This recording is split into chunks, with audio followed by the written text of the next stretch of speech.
What's going on, ladies and gentlemen? This is Royal Dude Lorenzo, and we are back for another episode of Mayhem. How's everyone doing? Oh yeah, and I'm the Blue Squid here on the Inkling Brothers podcast. My name is Ray, also known as Meat with Men. I'm the Purple Squid on the Inkling Brothers podcast. I'm doing okay. Hey you, I'm the Red Squid, aka Isaac, Senpai Isaac, on the podcast. And I'm Eric. Alright, so, got a lot of stuff to talk about, but before we go on, I just want to check in. How's everyone hanging in? Everyone hanging in there? I'm hanging in there. Could be better, but all things considered, I'm pretty fun right now. How about you other two? Oh, I said I'm hanging in there. Things are, things seem to be not much change, but hanging in there. Hey, Eric, how are you doing? I'm doing okay. Still just relaxing for the most part after the semester ended. That's good. What have we been up to lately, gentlemen? I was about to say ladies and gentlemen, but we don't have a lady. Unfortunately, Unfortunately, Craig decided that he no longer wanted to be a part of our server, so he's no longer in this our Discord server. Craig. Oh, okay. Craig's not a girl though. Well, For those wondering, we use a bot called Craig to record some of our recent episodes, and for some reason it's not working today, so we're back to our old method using OBS. thank you, OBS, for always providing us with reliable software. And being free. That's correct. But yeah, what have you guys been up to? I put down Animal Crossing for like a few days, and I haven't been really playing it consistently as I used to. I picked up Persona 3 again, trying to get as far as I can in there. After like 3 to 4 years, Yes. he picked it back up again. Oh my god. Yeah. But yes, I am picking it back up again. Right now, currently grinding so I can get to the first boss. But yeah, that's Wait. Like the first full moon boss? Yeah. Bro, you don't have to grind for that. Oh, wait, really? You don't have to grind that much. Like, honestly, in Persona 3, here's what you need to do. When it comes to grinding, literally, if you're exploring Tartarus, like, exploring each floor as you go up, you'll be fine when it comes to the full moon bosses and stuff. Oh, okay. No, I've been doing that just because I want to, like... Because I haven't really been exploring it as often. The last time I did was when I was trying to find that, that weapon. Did you find it? No. RNG really screwed you over there, Yeah, huh? it really did, and it's making me really upset, but it's okay. At least there's no time limit on it. So yeah, that's kind of what I've been up to. I've been doing, that. Been watching, taking advantage of the Naruto. trading platforms. Oh, he hasn't been watching Naruto. Never mind. I've been, I'm almost done with Yu-Gi-Oh! The first season of Capsule Monsters finally came in the mail today. Turns out I was missing the first one. I had the second one. You have the complete set I now. have the complete set of Capsule Monsters now.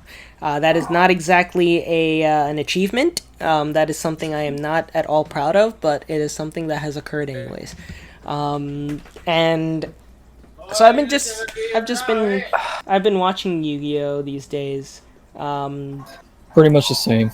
Yeah, not too much. I'm almost done with Yu-Gi-Oh! I have maybe like 20 episodes left. I'm still watching Bakura and Yugi go at it right now. It's just been fun. It's a very good battle right now. I forgot how... I always talk about how, like, the last season of Yu-Gi-Oh! Definitely the stakes aren't as high. But after watching this duel, I'm like, fuck. I'm like, damn, those stakes are actually kind of high now that I think.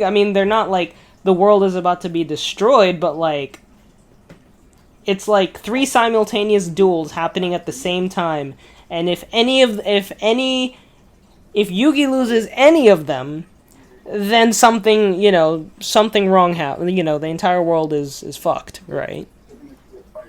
So it's like that's that. I mean, that's some pretty high stakes shit. I'll be honest. But it's not as high stakes as like in Waking the Dragons with the whole Orichalcos. I mean, the fucking world almost Steals your soul. I mean, also the world almost like blew up. So, Yeah. but it's good. I'm trying to get it. I'm trying my best to get into it as much as I can. I've been, while I doing work, just because I want to like focus a lot more on like while I do work on the work. And with Yu-Gi-Oh, I want to like actually watch it. I've been watching Boy Meets World on Disney Plus, which is, like I said a couple episodes ago, show absolutely still holds up. It's still a really good show. And after watching what I've been watching so far, I absolutely still agree that that everything still kind of holds up. With regards to HBO Max, which we'll talk about later in the show, I've been watching Fresh Prince, and that's mostly, again, just to keep me occupied while I do work, which has been really good. As y'all know, I love Fresh Prince of Bel-Air. It's one of my favorite sitcoms. And, it's still also really holds up really well, so... but yeah, I think that's kind of all the updates that I have. I don't really have any more updates besides that. But yeah, what about you guys? What you guys been up to? I'm pretty much the same. I've also put down Animal Crossing in the past couple weeks, and I've been focusing on other things, mainly Yu-Gi-Oh, so we can do that inevitable retrospective. Besides that, though, not really too much that I can think about in terms of actual progressive things, unless you guys have anything. Isaac?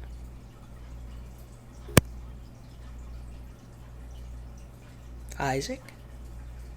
I heard you. Yeah. Sorry. I was thinking about what exactly you like things I've done this past week. I got into what did I watch? I just watching some movies and some shows, and really just trying to take up as much of the last bit of time I have to do that before like over here lockdown ends pretty soon. I was hoping to take advantage of that too, but going outdoors more. So I guess I've been going to the parks more, like just going on walks, taking pictures of scenery. That's been good, just like mentally clearing out. But like shows and stuff I've been watching. I saw Soul Station the other day, which it's a pretty good movie. It's the prequel to Train to Busan, and it's pretty dope. I recommend watching it for anyone who's a fan of the first movie. Definitely check that out. It's animated, so if you guys prefer some animation and something short, it's like only 90 minutes, I think 95 minutes. Definitely check that out. It's good. And what else did I get into? I started watching Attack on Titan for the first time ever, and I'm into it. I slept on it because I'll be honest, whenever a new anime or a new show comes out and there's a lot of hype behind it, it's just really hard to get into it. I mentioned this to you guys before, and that's kind of how I feel with a couple of like anime that's currently airing. I kind of feel that way towards My Hero Academia, but I have given it a chance. It's just been hard to get back into it. I don't know what it is. I think it's just hearing about it and people talking about it more and more just kind of kills my anticipation for it. And it's not because I let it's not because of, it's not that I feel, oh, this show must suck or this show must be this thing because everyone else is saying that. I think it's more like I would like to get a taste of that. I would like to try that first on my own before I start to hear more about it. It's like I need the right balance of hype and talk to get into something. But anyways, without going into that to be too rambly, I got into Attack on Titan, and I'm hoping to get far enough in the anime before the season finale, which I'm looking forward to because I know there's a lot of hype behind that since that's one of the biggest animes to end at least in 2020. But all right, yeah, I'm Attack back. on Titan. Welcome back, Eric. We're just talking about things we've been watching and stuff we've been doing. But I was saying that I got into Attack on Titan like just the other day. Literally 2 nights ago is when I started watching it, or last night. And yeah, I could see why everyone was hyped for it when high school came out. But yeah, I still am. What else am I also getting into? I started Tower of God, which is a new anime that came out this year. It's only 4 episodes in, so definitely worth checking that out too. Been watching some of my favorite streamers. I haven't mentioned some of my favorites, but I know Saving the Bees played Animal Crossing for the first time, and he's a pretty funny streamer. He does like comedy and game streams too. So, and he does a lot of like personal life recommendations or like life help. Mm-hmm. So that kind of stuff too. That's what I'm watching. Just self-help streams, Animal Crossing, playing Yakuza now, and yeah, Attack on Titan, some animated films, and next thing I want to check out is I might check out some documentaries on just like random stuff. But yeah, that's pretty much it. I want to start watching HBO Max too. Yeah, personally, I'm gonna be finishing hopefully Yu-Gi-Oh by the end of this weekend. Getting into GX. In before he starts watching Digimon. Nah. He'll pick then up Pokemon. Digimon like 2 episodes before Yu-Gi-Oh's about to end, and then watch all of Digimon first, and then finish then- Yu-Gi-Oh. Because that's how he and then he'll get operates. And then he'll get into Pokemon. Yeah, that's how he operates. I think I have already finished all of Pokemon by now. You watched all of Pokemon? That's like almost 1,000 episodes at this point, isn't it? I watched all the way through X, Y, and Z. I finished, so I still haven't watched all of Sumo, but I think I got through the first season of Sumo, and then I'm getting they still have to get into the second. But yeah, I've It's watched over everything. 1,100 episodes. But the thing is, I didn't watch it all in like one weekend or something like that. I mean, yeah, 'cause that's literally impossible, but okay. No, I did that. There was this website that I used to go to as a kid. It was called watchpokemonepisodes.org, something like that. And it had every single movie, every single episode. So I watched everything up through Platinum, I think.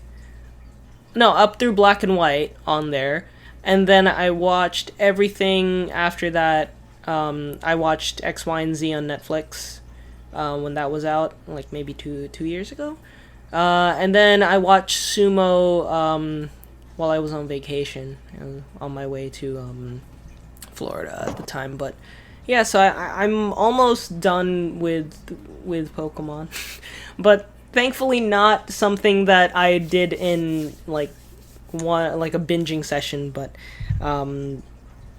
yeah, going through. I don't think I'm gonna have to binge watch Pokemon too many episodes. I'd rather focus my energy if I would be doing a long binge like that, either Naruto or One Piece. But God, don't. But I'm going to finish the stuff that I'm getting into. As in, first. don't watch One Piece. Like the anime, I mean. Yeah, I know. The If manga. you're gonna watch it, watch that One Piece thing. Yeah, that's what I was gonna do. I would recommend the manga, though. But yeah, Eric. And go I'm ahead. right. But yeah. What have you been doing? What have I been doing? Yes. By the way, I was just kidding. That's just my opinion, obviously. I don't know why people get so up in arms. Eric is like, there's an angry mob at my door. I don't know why, but I get so tired when people are like, well, that's how you feel. It's like, well, yeah, I mean, bitch, that's Well, hey, why I'm guys. saying it. Guys, look at it this way. It means we have a following. Well, no, I mean, I'm just talking in general. Like, I'm not talking about our fans, the dozen of fans. No, I'm just making a joke at the expense of like, oh, there's an angry mob in front of Eric's house.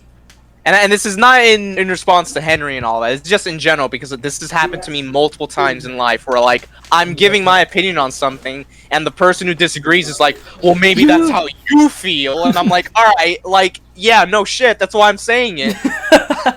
Like, do I have to preface everything? Do I have to preface everything with "in my opinion," like repeatedly? it's like, well, that's not a fact. Well, yeah, because I said it.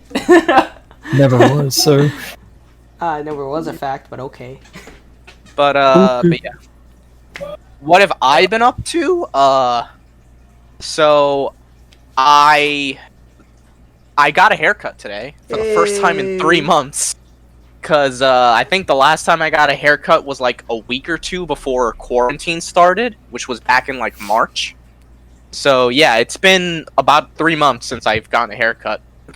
My facial hair and hair in general really grew a ton, and it got really like annoying and stuff. Some people were like, "Hey, your facial hair, like your beard doesn't look too bad." It's like I guess not, but I don't know. Just like when I'm laying in bed and my beard touching like my neck and all that, yeah, it got annoying. Like it got uncomfortable. So I'm glad I got a haircut today. Yeah, same. But Not about the besides haircut, that, but yeah. wait, what'd you say? No, I was just saying it gets uncomfortable when my beard has to touch my neck too. My chest. Yeah, Sorry. your three chin hairs. Yeah, 3 millimeter beard. Lawrence, I love you, but you know you don't have a beard. You can't keep saying that. Bro, I had one. That's why I shaved it off. Bro, Lawrence, what beard? that's not a beard. What did you shave it off of? That's bro? not a Pencil legit sharpener? beard, at the very least. Oh my god. He's like, oh man, I shaved off like 5 hairs off my I had neck. neck hairs, bro. guy. I had That's a a lot. beard, bro. I shaved off like Eric, 5 Eric, hairs. Eric. He shaved it off with a pencil sharpener. Oh my god. He took the blade out of a pencil sharpener and he's like, I'm a man now. I am a man. No, It's exactly that scene, Ray. I Yeah, actually, exactly. no, I actually, like, it was actually really hard to take them off. Usually I have a lot of ease shaving my Take face. them off. You see, that just proves my point. No one refers to like their beard as them. That's them. He's saying that because he only had a few select like hairs. Yo, No! hairs have pronouns. It was Yeah, them. It was to the point where when I was shaving, the hairs are getting caught in the razor, so it was like, oh, okay. And I couldn't get anything off because there were so many. Okay. Anyways, Maybe Casually we believe roasting you your if you beard. provided us with a picture of what you look like with this Yeah, quote. show the quote people. beard. Show the people what you Yeah. did. show the people. Go ahead, Eric, keep talking. I'm just saying, What like, do you mean? No, it would dude. be easier to believe you if 'Cause we you're saw here what it talking looked about like. Beard. Eric's like, yeah, I'm annoyed by my beard touching my neck, and you're like, yeah, me too. And he's like, what beard? Yeah. You remind me of that episode of like Flapjack where Captain Knuckles says, "If I if I didn't shave my beard, the hairs would burn down this town as cinders." Oh my god. Anyways, go on. So yeah, besides that, I've been playing Final Fantasy VII Remake, mostly on days when I don't have work. So Did you I'm see actually gonna that- pick it back up tomorrow. Did you I'm see that on. child that's dancing in I have not gotten to her yet, Oh, okay. but I'm in chapter 10 right now. I just got flushed down into the sewers Oh, nice. Always great. with Tifa and Aerith. So and I beat the boss that appears at the very beginning of chapter 10, and that's where I stopped the last time I played. But I'm picking it back up tomorrow. I'll see how far I get tomorrow. Besides that, I've also been playing the Yu-Gi-Oh game on Switch. Hey. I'm up to the Zexal campaign, or the Zeal campaign, however you want to pronounce it, because apparently the latter is the correct pronunciation. But I've gotten so used to saying Zexal that I think I'm just going to keep saying Zexal. Zexal. I never watched Zexal, so I have no clue what the fuck is going on in the story. Yeah, same. But I do recognize some of the cards, and I know how the Xyz summoning mechanic works, so I'm doing fine, at least. But, yeah. When I meet a new character, I'm like, who the fuck is this? and it just moves on from there. The game also crashed on me 3 times today, out of nowhere, in the middle of duels, and I'm like, alright, the game doesn't want me to win anymore. Because Send me to the this never Shadow happened. Realm. This never happened before. When I played through the original GX and 5Ds campaigns, it never crashed. Suddenly today, it started crashing. It crashed 3 times. The only difference is that I was playing in like home console mode instead of handheld mode like before. So Oh. maybe that caused it. I don't know. I don't know why that would cause it, because it's not like it's a graphically intensive game. It's a fucking card game. But maybe it's just a weird random occurrence. And besides that, I've also been keeping up with Fate Go. The most recent event, Gouda Gouda 3, just started, like I think a day or two ago. I told this to Lawrence already, but I rolled on the banner a tiny bit because the first ever limited 3-star is now available, and he's only on rate up in this banner and like 2 other banners in the future, going off of the Japanese server. And I only wanted him. Like, there was a new 5-star servant and an alter version of Okita, a character Lawrence really likes. You can guess why. Yeah. But I was rolling for the 3-star assassin, and I got spooked with the 5-star, and it's like, it's like that. I don't know if you guys ever saw that meme, like, saddened by my success, and that was basically me, where I was like, I kind of didn't really want her, but okay, I guess I'll take her anyway. I got the new 5-star, but I thankfully got a copy of the 3-star, and that's where he is at the moment, at NP1. I might roll a tiny bit more to get him to maybe like NP2 or 3, because I want to get him to NP5, because he's pretty cool. His name is Okada, by the way. If anyone who plays that game, the game, is curious. But yeah, that's all I've been up to. Okay, well that's good. Good to know at least. Hope you get Okada in the next few days, but if you get another... I mean, I have him. Oh. I literally just said I have him. Well, I hope you get another NP1. one. Sorry, I hope you get another one then. Yeah, so like the way it works in Fate Go is you have like your, I guess, think of it as like your alt, like from League of Legends or Overwatch, your Noble Phantasm, and it has a level, like level 1 to 5, and to level it up, you have to essentially get multiple copies of the servant. So if you get 5 copies of a servant, you get its NP at level 5. But Okada's a limited 3-star, so it's a little hard to do that, but I'm determined to get him at NP5. At the moment, I only have 1 copy of him, so he's only at NP1. Get 5. I mean, I only need 4 more, not 5, but okay. You got this, man. I believe in you. He has 2 more rate-ups after this, so I'll just... If I don't get him to NP5 here, I'll get him later. Lawrence just goes up to Eric. He's like, "Yeah, you got this, man. You got this. Go, go, go." He hypes me up as if I'm doing... You got this! Yeah, he hypes me up as if I'm, like, training for a boxing match. All I'm doing is pressing a button on my phone, bro. Hey, man. Okay. Hey, Get man. him, champ. You know what? It takes a lot of guts to press that button, okay? Okay. I mean, I guess in a way it kind of does, because it's a huge gamble. It's a gacha game. You roll, and then you don't know what the fuck you're gonna get. Yeah, you could see, get lucky, man? or you could get fucking nothing. See? in the roll. Courage. Courage. Not Cowardly the cowardly Dog. dog. I love that show. Okay. Damn it. But yeah, I think I'm glad that everything is working out for us. Well, kinda. Beethoven? Vivaldi? What's that? Sounds like Vivaldi. Ray, are you listening to, like, Beethoven now? Hey man, no, that's great. No, there's something in the background. Was it Vivaldi? Oh, okay. I was gonna say, Yeah. like, oh, damn, Ray, that's cool. Alright. So, I would like, Eric already started the ball rolling with his, with what he's been doing. So, Eric, why don't you go ahead and start us off with what has been going on, things that need to be talked about this week. Hello? Good talk. Eric, it's you!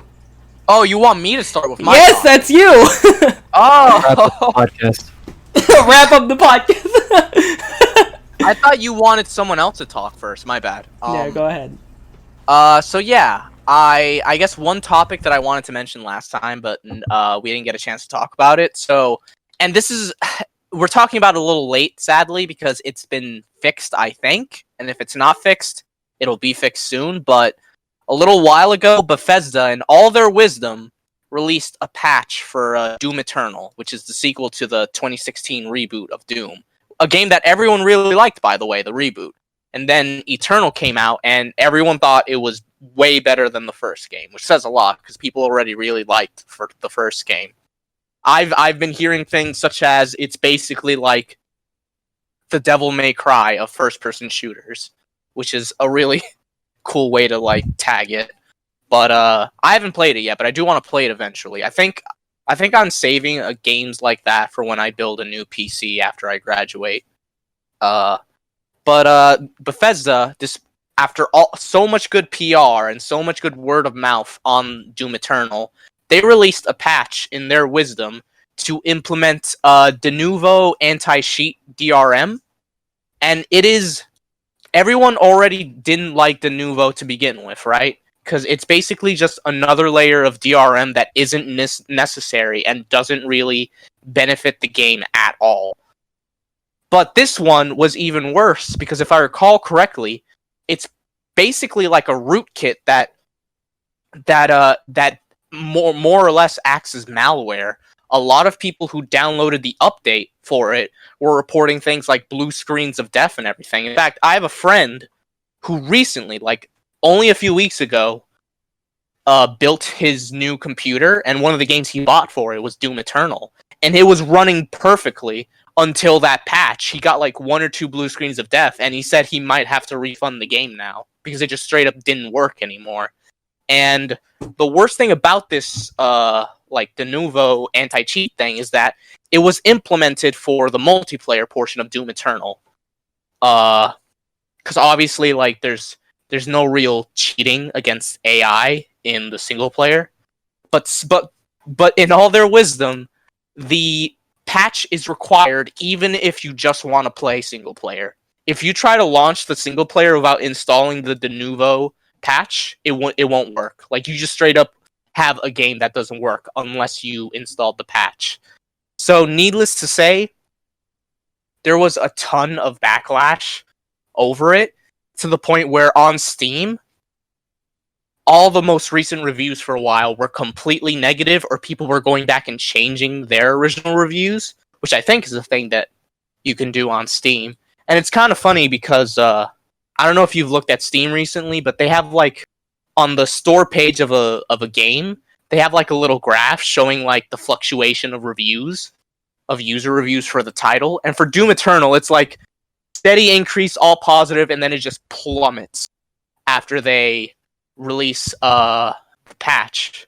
And after so much backlash and negative PR from it, they finally I think it was one of the game designers, like the actual game developers, because Bethesda, the publishing side of Bethesda is the reason the whole Denuvo thing even happened. But one of the game designers for the game announced in like a Reddit post that they hear everyone's complaints, they apologize for it, and they're gonna get rid of the Denuvo stuff in a later update. I don't know if the update has launched to get rid of it. It probably has, but I didn't check. I assume if it's not out now, it'll be out very, very soon, but I'm gonna assume it's already out. But yeah, that was a whole situation that happened for a little while that I wanted to talk about in an earlier podcast, but we didn't get the chance to. Yeah, I remember hearing about that. Everyone just got so mad. It's like, oh, well, you were doing so good, then you fucked up. Yeah, people got mad because that was a game everyone was loving, Doom Eternal, and then it just kind of gets squandered by insane amount of negative PR in one fell swoop. Cheating out, losers. The funny thing is, the multiplayer side of Doom Eternal isn't even that big. Like, most people buy it for the single player. So yeah, that's a bit of irony just attached to it. I honestly felt really bad for the developer, because I know they didn't want to do something like that. You can tell just from their apology that they never wanted that. But Hey guys, sadly, no. Yeah. But sadly, the publisher forced it onto them, and I guess they didn't want the negative PR, so they allowed them to get rid of it. I think that's also really. I was talking into a mute mic. God damn it. Were you talking to a mute mic this entire time? Yes. I was like, wait a minute, I can't hear myself. What's going on? Man, I sound like a narcissist.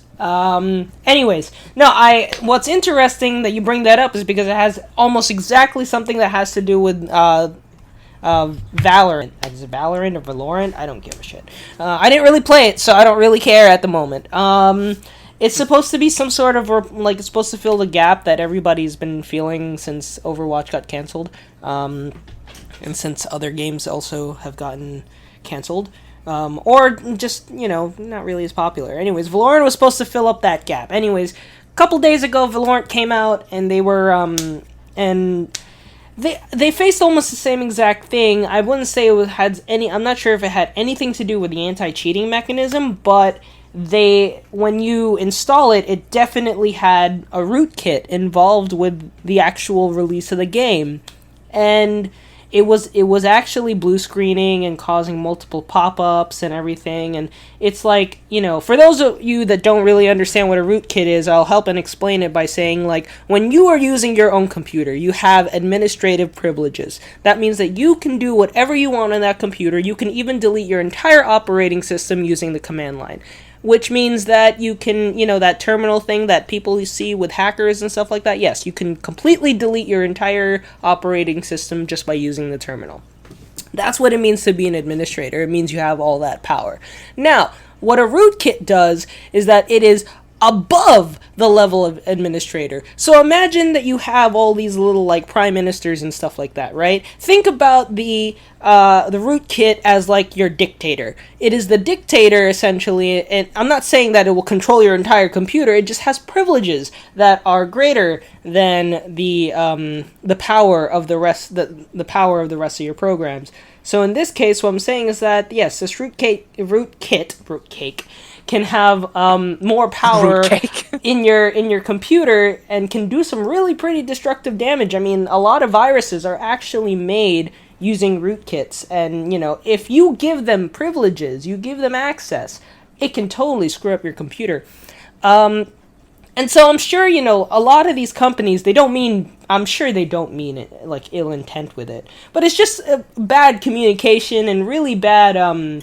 There's just a lot of like I said, I don't think they mean ill intent, but it did cause, it did a lot more harm than good. Because I'm sure the game isn't bad, like as you mentioned. The game isn't bad. Oh yeah, bad. People love Doom Eternal. Yeah, it's not bad. Oh, are you being sarcastic? No, I'm not. Okay. Are you kidding me? Did no, you no, not hear everyone talking about it? No, I did. That's why I was just like, it just sounded like. Anyways, yes, Doom Eternal, great game. Valorant has had really good reviews. I've seen a lot of people play it. It looks fun. All the, gamers and Twitch streamers, they're playing it and they love it. All those gamers. And there were times even when just to get into the beta, people were selling those keys for $700 and above. Like, just to get into the beta. Worth it at all. Not worth it. Now, just wait for it. Now it's really easy to get in for the beta. The game's out. Well, yeah, no, but a few days before it came out, they were just giving, or even a few weeks, they were just giving keys randomly. Like, the beta key now at that time, if you wanted to buy it on eBay, was maybe $2, $3. So, as you can see, it wasn't really worth $700 anymore. But at the end of the day, it was also just, thinking about it, it's like I said, I don't think there's any ill intent. And I get that I guess they were just trying to, make the game better, but I think, I feel like game companies need to take a step back a lot of the times and, triple, even quadruple check everything before they release something and take a look at what each thing that goes into their game is doing. Because how are you going to I'm not going to call it malware, but it's essentially what it is. How are you going to let a game slip through development with malware on it like that, And that's why I get it. It's, it's supposed to be some sort of it's supposed to prevent cheating or it's supposed to make the game run better. But I just don't. I feel like there definitely should have been more quality checks with that. Some more quality assurance for that. But yeah, that's just my take. It's honestly, you can tell with stuff like this that the people who make these decisions are like corporate suits that have no self-awareness or no like idea of how things work nowadays, because I don't think I've ever heard of one instance of Denuvo being met with praise. Like, I think every single time it's been used, it's been criticized. Yeah. So it's wild that some publishers are still feeling the need to use it. Like, how is it not just stopped being used at this point? I don't get it. Yeah, you're absolutely right. I think something that I think is a huge thing, I think nowadays, is that sure, you can have people run the company that aren't really gamers, but keep them out of the gaming decisions. Like, a lot of these small decisions do not need to be made by, like, a big corporate head, right? Because they're, like, what the hell is an anti-cheating bot gonna do? Seriously, I mean, it's pointless. I get that, with competition, sure, you want to have, like, an anti-cheating bot to make sure all gameplay is fair. But I feel like when it comes to, like, the major leagues and stuff like that, I feel like a lot of gamers know that they'll get in some serious trouble if they try any of that cheating stuff, Yeah. That's my take. Yeah. But, much. Yeah, I found it interesting that after recounting the issue that, with Doom Eternal, that just yesterday or 2 days ago I was telling these guys about Valorant, and I was like, wow, that's pretty interesting that there's that parallel. Pretty much the same thing happened. Thankfully, it was fixed, and, things are a lot better now, but, I mean, it still says a lot about the gaming community kind of in the future, just like hoping that a lot of these companies aren't going to start putting rootkits and stuff like that in your games and destroying it. I feel like it's also just sending a message to check your games twice before you release them, but yeah, that's just my take on it. But yeah, I think thanks, Eric, for bringing that up. I appreciate it. Thanks for bringing it up. Thanks, like man. After it's been fixed. Yeah, cool. Thanks, man. I appreciate it. But love the beard. Love the beard, man. No, I was talking about you, Lawrence. Oh yeah, I was like, what? Oh, Isaac, it's your turn. Now, everyone said their piece? It's your move. It's your move. I activate my trap card! Your move is cancelled! It's my turn! Alright, but your trap activated my trap. Abuela Sandal. What the fuck? Oh, ah! Abuela Chancleta. You got hit by that Chancleta. Looney Tunes! You activated my continuous spell. If that was actual Yu-Gi-Oh dialogue when I was a kid, I would lose my mind. It probably was in like the Dominican Republic dub. No, there was no Dominican. Hyper specific. If there was, not with that attitude. Not with that Spanish dub that was used in every Spanish-speaking country. Probably. No, that's what I mean. Yeah, I'm just saying like the dub that you would hear when you I just love the idea of like each country gets their own dub actors. Like there's a Dominican there are some Spanish dub. There's a Spain Spanish dub. Like, did you know that there's a Yu-Gi-Oh dub that's in English, but it's like for Singapore? Singapore, yeah. And yeah, it sounds so weird. I actually heard a clip of the Singapore English dub earlier today. It's funny you mentioned that. It's of the episode where Duke Devlin gets introduced, like the Dungeon Dice Monsters arc. Really? And their voices are so wild. Dude, the clip does that not I heard fit at all. The clip that I heard like a week ago was from the duel with Yugi and Bakura in the Battle City Finals with the Destiny board. If you look up that clip, it's like, the letter D appeared on the field. Whoa, that must be the Destiny board. It sounds so weird. It's like, yo, radical Yugi. Like they're all voiced by Ninja Turtles. Gnarly. And it's funny too because in the 4Kids dub, Dan Green would go on to voice Donatello in Turtles Forever. Oh, that's true. Yeah. And isn't But the first, voice we of got to Joey save also April. the voice of Michelangelo in 2003 show? I think, yeah. I could have sworn that was true, but I So might he be is wrong. from Brooklyn. Yeah, there you go. That's exactly it. Oh jeez. Damn, so what if Joey is the one who bought all the turtles before they were mutated and he dropped them in Brooklyn? And his dad got so pissed off that they moved to Japan. That's his origin story. Imagine. Wait, I can't even tell. Did you guys even hear? Like, okay, wait. Isaac. Yeah, I Yeah. looked it up. It's Michelangelo from the 03 Ninja Turtles and Joey Wheeler, same voice. Yeah. Oh, right. We talked about. You and I talked about this. I remember this. I forgot his name, but he also voices Cyrus in GX, Oh yeah, and he that's true. also voices Solomon Moto. Oh yeah, in the Yugi's dad. new movie. Yeah. In the new movie, yeah. I was talking about this earlier because I was asking Eric. I was like, wait a minute, Eric, because we were looking at a particular GX episode. We were looking for a particular scene, but there was I was just listening to Cyrus's voice again, and I was like, wait a minute, hold up. Cyrus sounds like Yugi. I mean, kind of does. Just saying.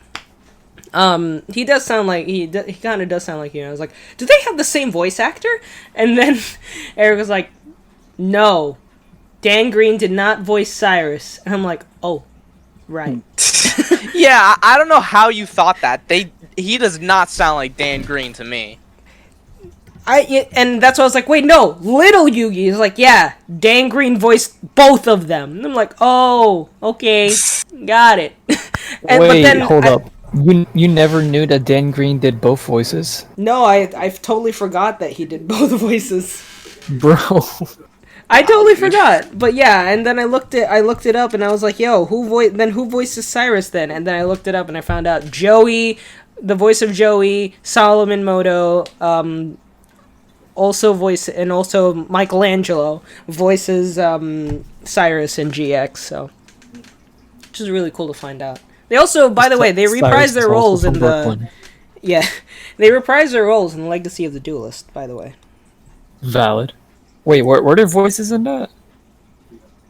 Sorry, is it Legacy of the Duelist? I'm pretty sure it's Duel Links, because Legacy of the Duelist is like a text box based game. Yeah, wait. The game that's on Switch. Sorry, my bad. Eric, is there voice acting in that game? No. So you're thinking about Duel Links? Yeah, Duel Links is the one that actually has voice acting. Oh, It's wild that the phone game has more of a budget than the fucking actual. Dude, that's what I was game. thinking. because it's a too, like, gotcha game, you know, pretty much. Nothing- That's probably why. But Nothing against Legacy of the Duelist. It looks like a perfectly great game. Like, just functionally, like, it's a Yu-Gi-Oh game. But, like, I wish it had, like, some of the stuff that Duel Links had with, like, the voice acting and, like, the monsters coming out of the cards, like the PNGs and all that. That'd be very cool. Because I know some of the earlier games on DS used to do that as well. Like, I thought that was going to be the start of them. Just like, oh, yeah, now we're going to have all the monsters come out the cards because we have, like, improved technology to work with now, so... Yeah, I absolutely. I've always wondered, how did Yu-Gi-Oh in VR not become a thing? Like, how did Konami not capitalize on that? weren't they going to? Maybe not yet. I feel like. I mean, yeah, you're right. Because if you think about it, I think they did it 2 or 3 times in the original anime. They talked about VR, like. Yeah, I think in Zexal, it's a whole thing that, like, everything is virtual, like, well, not VR, but, like, the AR, augmented reality. Yeah. Like, you just put on the visor, you just see the cards then. But if you mean virtual reality, yeah, that was the whole subplot in the original show.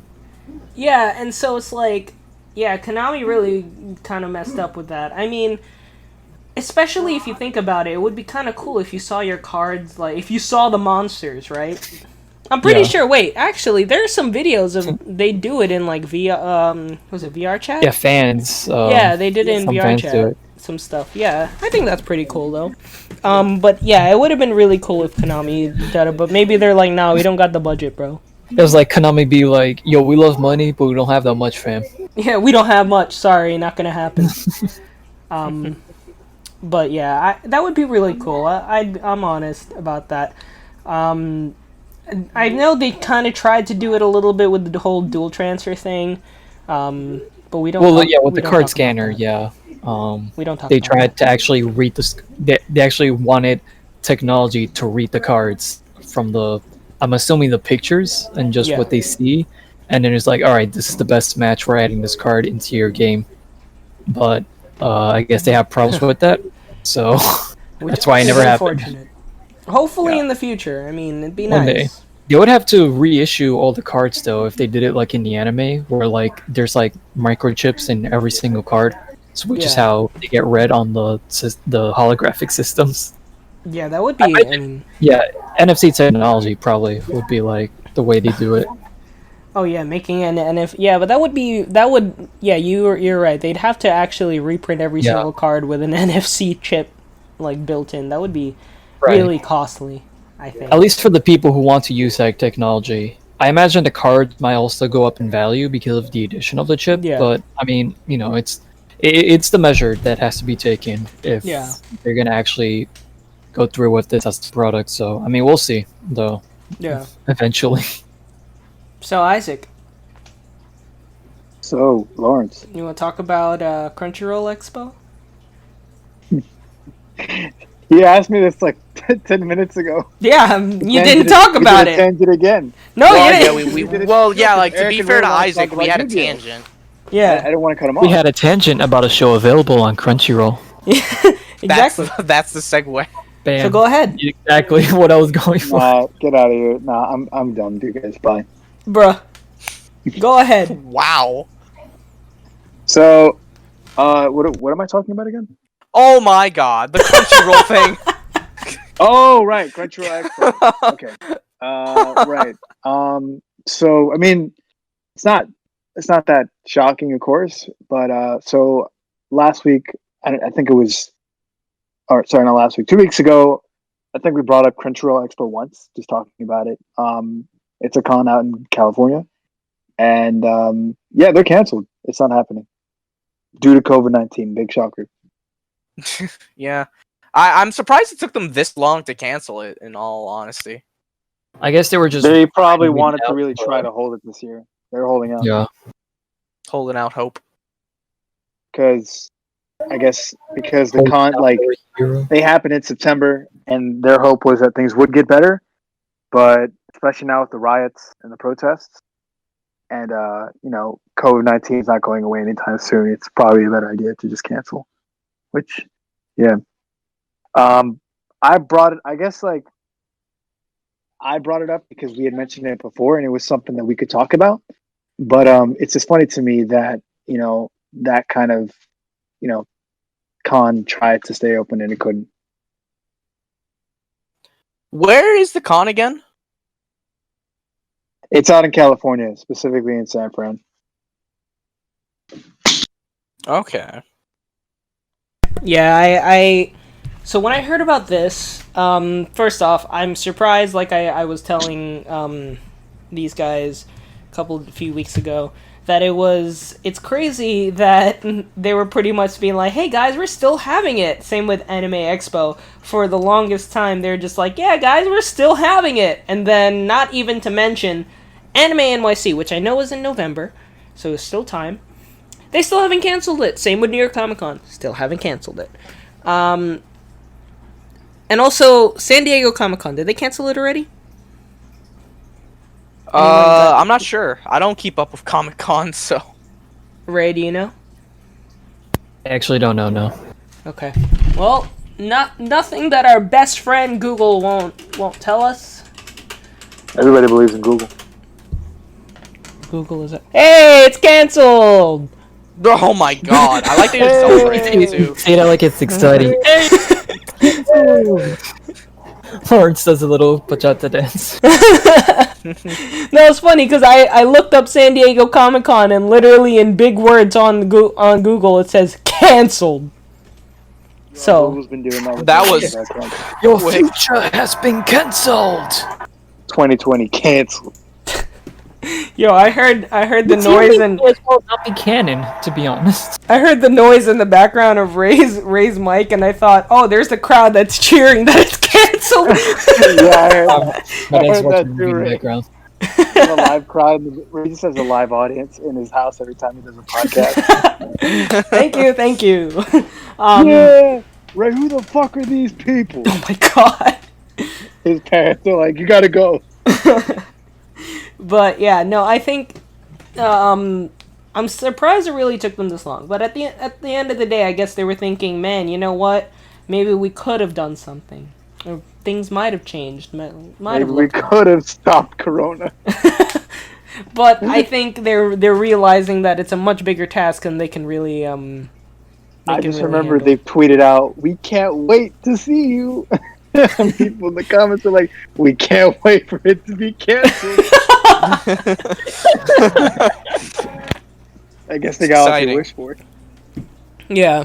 Yeah, I mean, God forbid. Well, I mean, you guys think Anime NYC is gonna happen? Hell no. Not gonna. You think it's gonna get canceled? Hell yeah. Well, hell I feel yeah. like a second wave is Hell going to happen. So I feel like, yeah, it might be canceled. Because the second wave is going to happen at the rate we're going. I think at the rate we're going, a second wave is due like before the end of June, man. Maybe. Speaking of the global coronavirus pandemic, which is causing fires all over the place, there is hypothetical fires, not real fires. Just saying.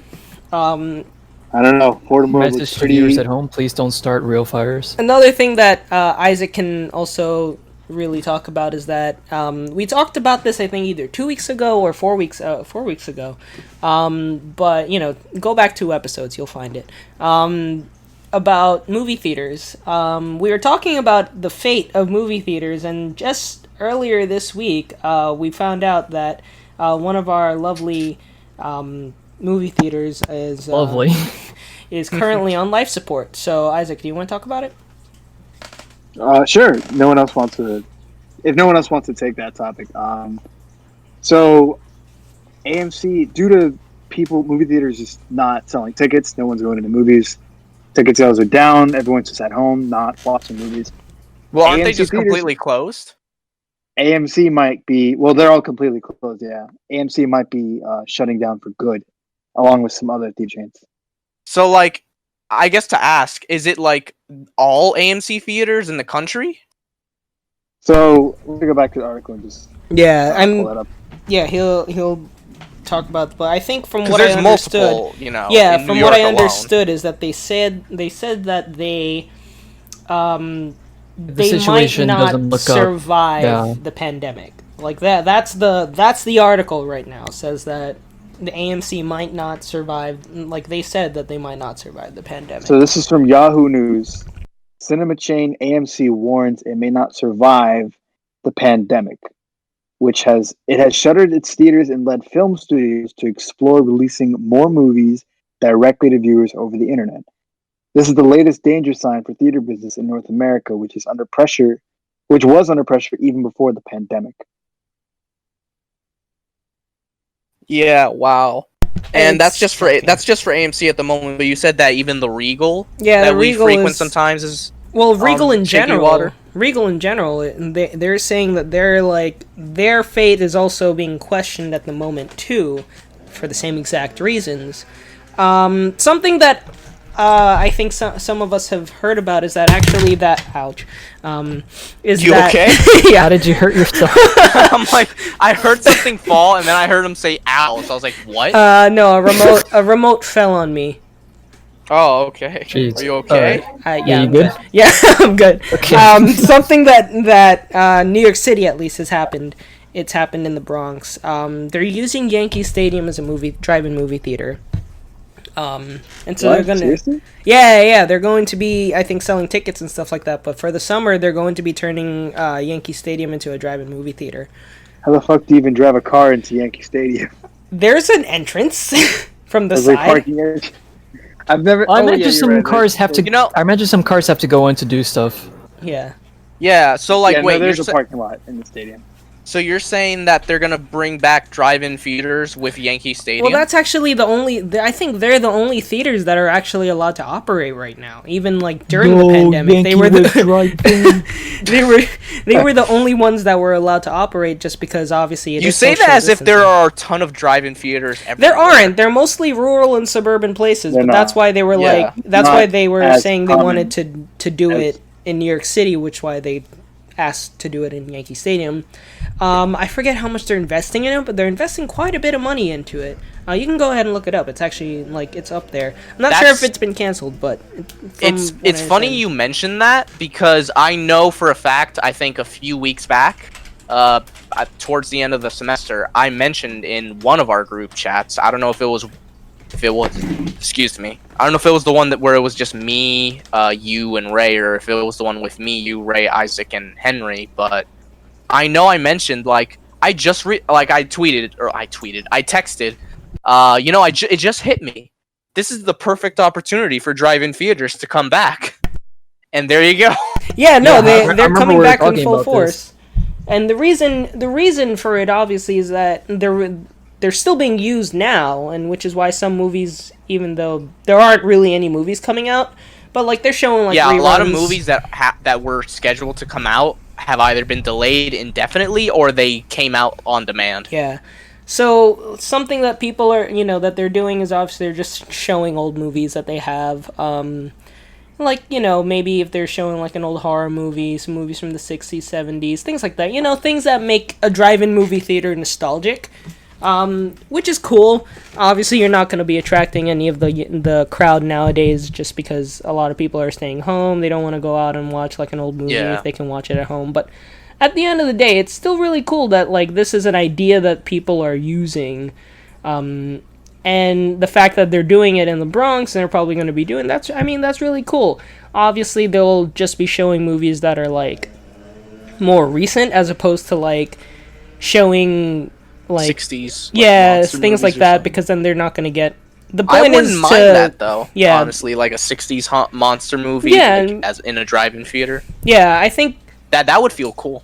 I think something that they're trying to do besides try and reinvigorate local economy, because I think that they're trying to like the proceeds. I think they're trying to donate it to the Bronx, which is nice. I'm not really sure of the full details of it. You guys can just look it up.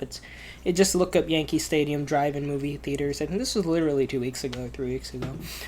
But something that the reason I brought it up with regards to this is because I feel like if AMC were to invest in a few drive-in theaters or something like that, or I'm not saying to purchase like put a local family out of business by purchasing them, but just to like change maybe some of their like parking lots into like drive-in movie theaters or something like that.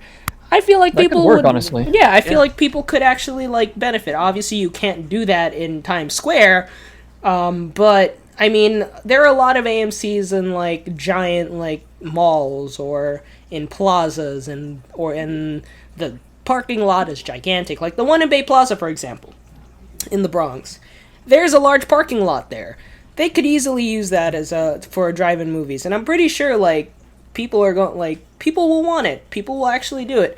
Will movie studios bring new movies because of drive-in movies? Probably not. Just because they're not going to be making much capital. But it's a good choice. And I think if AMC were to do that, they'll generate some income, maybe not a lot, that they'll be able to see the end of this. But personally, here in New York, New York City, we're the phase 1 of our reopening starts on Monday. And a couple weeks, 2-3 weeks after that, we'll enter phase 2, which will see the reopening of retail stores, those sorts of things. And I think movie theaters are in the last stage, phase 4. So every couple of weeks, so I would say maybe by mid-July, end of July, hopefully we'll see movie theaters open up again. I think the one problem they face is that people will still be scared to enter a movie theater, just because we all know for a fact they are not going to sanitize that movie theater. I mean, they kind of have to, don't they? They do, but realistically, will they? Like, they'll say they will, but the problem they will easily for AMC Stub members. Couldn't you easily sue them if they don't? Yeah, but good luck. Really, honestly, it'd be very difficult. The thing is, because the only reason you're doing that is because of fear of contracting the virus. But then they're gonna, there are other moving parts to it that just, it would not be, it wouldn't be exactly the best situation to be in. That's just the case with many, like, stores. Every store, every business is saying, yeah, we're gonna clean up and sanitize and everything. But the problem is they can say that, and they will have evidence that they did that, but they're not gonna do as thorough a job. Like, we're not gonna have hazmat suits and clean every single, inch every time somebody steps into the theater, That's the whole, it's just a logistics nightmare. That's the whole thing. It's necessary, but the problem is lots of people are, especially as time goes on, human wise, people are gonna get lazy, and they're just gonna, like, clean a little bit. Does it really worry me? I mean, since we hang out a lot at the movies, it kind of does. Not because we'd probably get sick, but because I don't know the chances of contracting the virus from a movie theater, right? So I don't know. That's my take. What about you guys? I guess one thing I wanted to mention, actually, is I mentioned this experience before when we had this conversation, like, oh, this is the perfect time for drive-in theaters to make a comeback. But so my godparents live in Rochester, which is a very suburban area of New York. Super suburban, actually. It honestly weirds me out whenever I, like, sleep over there, because in New York, you're used to, like, fucking bachata playing in the background or something, like where I live in. But in suburban areas like Rochester, it is just silence once nighttime hits. It's so eerie. I feel like if I walk out, a serial killer is going to start chasing me or something. But one time, when I went to go visit them, we were actually planning on going to a drive-in theater, and I was like, "Yo, that sounds so cool! I can't wait." We weren't able to go. I can't remember what happened. I think, like, one of us got sick or whatever, so, and we weren't gonna go without them.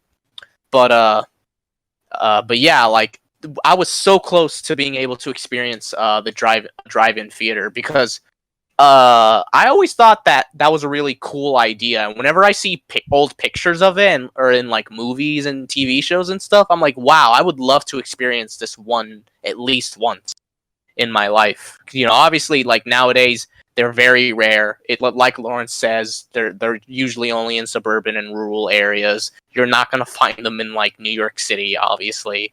But I was so close to experiencing it that one time, so many years ago, like over a decade ago at this point, because I was still fairly little. But yeah, like, even as a kid, I thought the idea sounded really cool. Yeah, no, I absolutely agree. I mean, I've never been, but I've seen, especially on my road trips coming back, I've seen signs that be like, oh, drive-in movie theater here, and they're actually showing some of the more, at the time, I forget what was good at the time, what was happening. Imagine watching, like, Infinity War in a drive-in theater. I think that was actually the one movie that they were showing.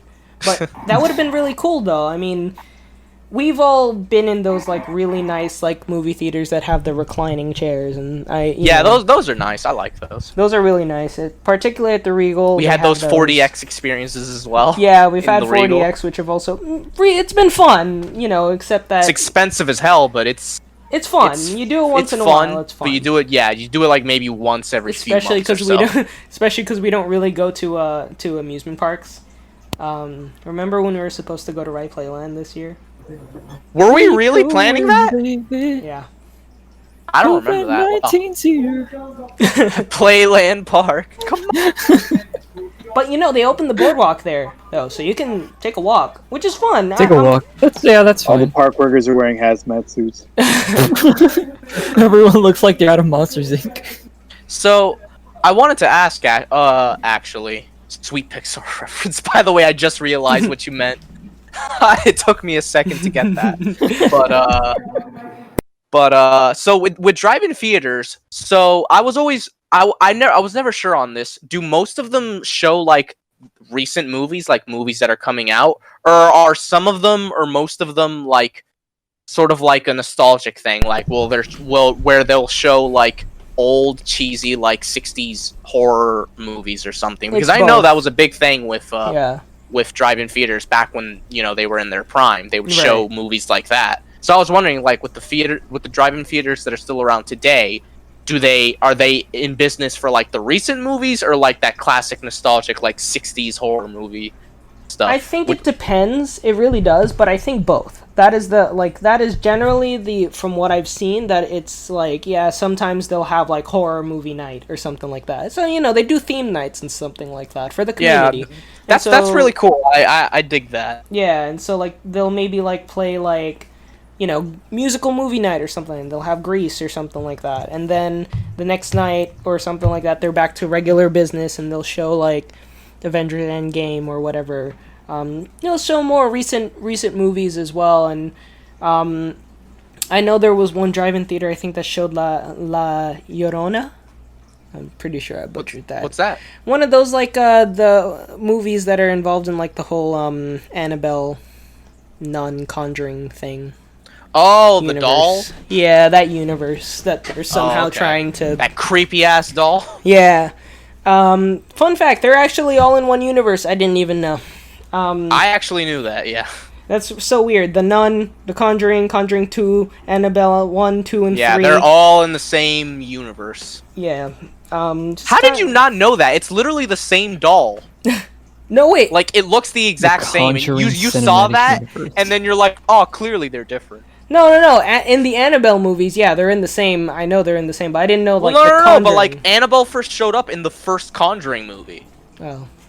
I didn't watch them, to be honest, so I didn't. Oh, that's why. I mean, I only saw the first one. I never saw any past that in that universe. Yeah. But like, Annabelle was there from day one, which is why I'm shocked when you're like, oh, I didn't know they were in the same universe. Yeah, no, I didn't. How did you not know that doll? It looks the exact same in all the movies. Yeah, no, I haven't seen The Conjuring because I'm a little pussy when it comes to watching horror movies, especially I'm just the Conjuring universe. It looks creepy and terrifying, so I really don't want in at all. I like the first one. I dug it, and yeah, Annabelle is very creepy. The funny thing is though, because it is based on a real doll. Yeah. That is in display in that person's like place, museum, whatever. Yeah, you can go to and see it and all that. The funny thing is, though, it's just a regular Raggedy Ann doll, like in real life. But in the movies, they made it look horrific. Like, it's funny. The movie that came after The Conjuring, which was all about Annabelle, I think it was like a prequel. I reckon I'm speaking from the trailers, because I never saw the movie itself. But like, you can tell that the movie takes place before The Conjuring, because Annabelle is like brand new in that movie, as opposed to The Conjuring, where she is like a little older, worse for wear and stuff. And the weird thing about like that prequel movie, it's not weird, it's just something I found funny, is that even quote unquote new, like fresh out of the factory, it looks terrifying. I'm like, who the fuck would want this? But of course, the white woman in the movie is like, oh, this is amazing, I love it. Imagine just like this doll. It's ugly. I love it. Yeah, I just wanted to say that Annabelle was creepy. Yeah. Yeah, I agree. It's just my same feeling about like Chucky, but we actually went to go see the Child's Play. Oh yeah, movie. we did. We ever talk about it on the podcast? I think it was during the interim where we weren't doing it. So. Yeah. That's actually what happened. Yeah, But no, we haven't. It wasn't too bad. Like for a reboot / remake, it wasn't too bad. Yeah, I personally liked it. Which, yeah, it says a lot considering a lot of horror movie like reboots and remakes are really bad. Like And, I don't know if you guys remember the Friday the 13th reboot from like 2009, We don't talk about that here. or the. You know, I'll admit I didn't think the Nightmare on Elm Street reboot was that bad. Yeah. Honestly. Yeah, But it was okay. it definitely wasn't. It definitely wasn't at nearly as good as the original. Right. The original is still like a classic to this day. But yeah, those a lot of those horror movie remakes / reboots are really bad. Oh, Rings, the one that came out like 4 years ago. Rings, Yeah. God, that was really bad.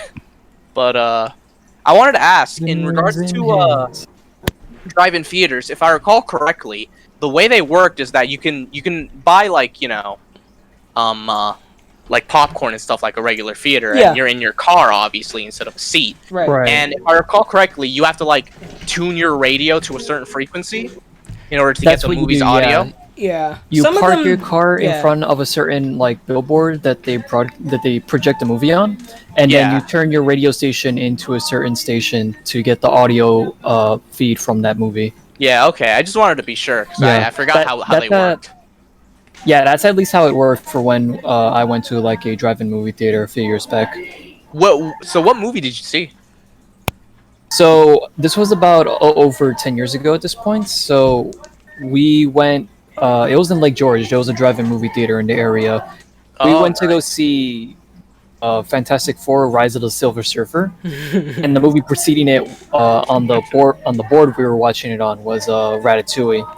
And nice. over there, on the way over today, you got your snacks. Was that you get out of your car and then you go to this the station. It kind of looks like a gas station mart, kind of, and that's where you go get the snacks and all that. Yeah, I also think about it because I used to watch when I was watching Grease. They had a drive-in movie scene, and I remember that you just kind of go to a little like stand and you buy your snacks, your nachos or whatever, and you just bring it back. They always used to have in what they showed there, which apparently is actually true. They show like a little like preview of dancing snacks. Oh, okay. Yeah, the classic dancing snacks Yeah, prelude to the movie.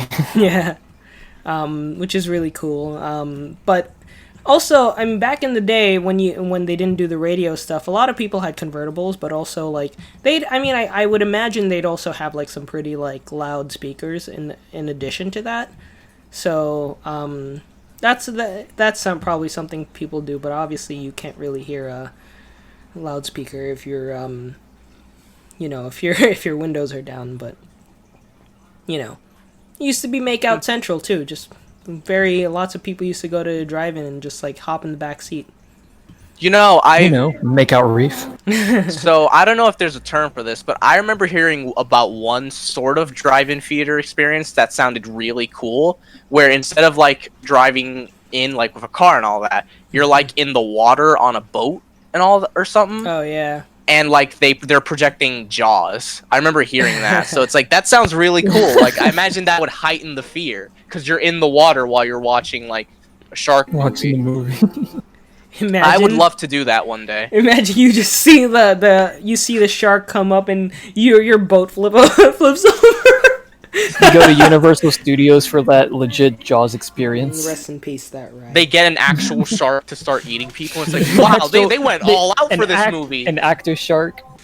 And then you're like, oh shit, My arm. that person's actually dead. My arm. That movie arm. is really it's good. actually though. torn off. That movie's really good. Jaws. I was about to say shark. Yeah. The movie Shark. Shark movie. Shark. Yeah, very, very good Steven Spielberg movie, Jaws, from like the 70s, if I remember correctly, is when. Yeah, the first- I almost when you classic. said Steven Spielberg, I thought of Stephen King for a second. I don't know. Stephen why. King's Jaws. Okay. Pennywise. Yeah, Jaws and Pennywise team up. It's a crossover. Hey man, Team don't make fun of that stuff. You know what might happen. Yeah, okay, sure. Yeah, you know what might happen? Pennywise and Jaws just like stalking us next time we go to Boston. Nah, bro, they'll fuse like in Dragon Ball Z. Fuse. Fusion! Ah! But with the shark, it's just like. Oh no. Okay, so did you guys ever see the Jaws sequels, the really bad ones? I haven't, but I've heard legends. Yeah, I've So heard like Legends Jaws too. 2 was it was whatever, but Jaws 3 and 4 are really bad. And in the fourth one, which is probably the worst one in my opinion, despite the shark looking a Why is there tiny a bit. fourth? Yeah, Does I don't it- know why. 4 movies. This How damn does- shark doesn't want to die. How do the But, sequels compare to Sharknado? I never saw Sharknado. But I've heard I'm bad pretty things about it. sure. Damn, I don't know. Just But so like Jaws, for Jaws 3, the big gimmick there was it was in 3D. It was my really God. bad 3D, and the shark looked insanely fake to the point where there's a few times where they legit use like a hand puppet. I'm not even Oh joking my god. for the shark. And with Jaws 4, it's just a really, really bad movie in general. Like the shark is a tiny bit better more realistic than the shark in Jaws 3, but it still looks pretty fake. Like none of the sharks after the first movie ever looked as good as the shark from Jaws 1. But in the fourth movie, there's a point where the shark legit roars Bruh. like a tiger. I'm not even joking. Like it roars, and I think it's a roar from like a Tom and Jerry cartoon. And I'm like, all right, that's what would happen when Pennywise and Jaws well, like the used- MGM lion. Yeah, no, it's not like the MGM line. It's like I swear it's a sound effect from Tom and Jerry, From Tom and Jerry, just where roar Jerry that. like roars sort of like a lion or like a tiger at Tom. I think it's the one where like Tom spanks that like little gray mouse that Jerry's like friends with, and then Jerry gets really Oh. mad. But Jerry goes Ultra Instinct. But yeah, there you go. That's what the Jaws shark would say during the fusion with Pennywise. He just does that roar from Jaws 4. God, Imagine. what happened to that budget they had from the first movie? Like the I don't money know. they made back. Well, I'm pretty sure Steven Spielberg wasn't even attached to any of the sequels, so that might explain a I part of imagine it. so. But yeah. You know, it's funny. So the whole thing with drive-in theaters, Lawrence said that it's sort of like 50-50. It's like they show recent movies, but they also do special nights where they make it as 1950s as possible and have like old-ass monster movies play and all that. And that reminds me, we sort of have an equivalent with regular movie theaters. I don't know if you guys have heard or used Fathom events. Oh yeah. They do sort of a similar thing. Where they'll have movie nights where they show older movies like Yeah. Alien and stuff like that, or movies from like the 40s like Casablanca, and they also have other stuff too, like documentaries and all that. And a lot of anime films get shown through Fathom as Yeah, well. yeah. I remember That's how we saw Heaven's Feel too. Yeah, Heaven's Feel. I was gonna say, and also I think that's also how we saw Promare. It was a Fathom. I think so. Events thing, but the Fathom events thing that lasted a whole week. So Yeah. I always liked Fathom. I'm subscribed to their like newsletters and Yeah, stuff because me I'm always too. interested in seeing what they're showing at the moment, because it obviously cycles. Like they can't keep showing Alien forever or something like that. But Yeah, I always sometimes thought they do that they musical were really movie cool nights. for doing that, like being able to see these older movies on the big screen. Because obviously we Yeah. weren't around when stuff like Alien, Ghostbusters, and all these classic movies You came know, one out. of the cool things that the Fathom events people do is every Halloween. You know, one of the biggest like traditions that you're supposed to do is you're supposed to dress up as a character from Rocky Horror and go watch Rocky Horror and sing along to the music. Oh, wow. And Fathom Events does it all the time. And I think most theaters they host that one night where they do it. So it's it's a really cool thing. I personally have never taken part. I never actually watched Rocky Horror. I'm not a big I like the music, but I haven't watched it yet. But it's really cool actually. And I think something that you can look forward to is that Fathom Events actually does do that, and the tickets sell out like very fast for Yeah, those events. you have to hop on it as soon as possible, but it's still a cool thing. Yeah. It's a So- cool option. It's basically like what drive-in theaters do, Yeah. where they have classic stuff. Yeah, and so I appreciate Fathom Events for that. Obviously, Fathom Events is more of like a person, the people that make it happen, and there are other groups that are like buying the time or space to do it. But yeah, it's unfortunate what we've kind of turned to, I guess. Yeah, really I mean, don't if wanna theaters see. really go away, I'm gonna be really sad because I always enjoyed that. Yeah, We did it all the time, but like it's because it never got old because it was a new movie every yeah, time. So yeah. I was so the last movie night I did it last week. I was watching. This was the day before HBO Max finally came out, but I was watching. I watched Fantastic Beast. and where The to find them? Fantastic Four. It was alright. Like Ray. So, like I said, I love to do these movie nights where I just like shut all the doors, turn off the lights to pretty much a night light mode because I use the Philips Hue lights, and I put whatever movie on the TV. Eventually, I want to do a whole projector setup, but that's for later. But right now, I just kind of sit down or even lay in bed and just like it's really comfortable. Actually, it's just like have some popcorn or chips or something like that, and just like watch as you're watching the movie and just turn off all other devices, throw them off to the side, and just watch a movie. It's actually really cool. It's like it does kind of give me those vibes of like, yeah, I'm kind of in a movie theater right now, so I can't talk, kind of thing.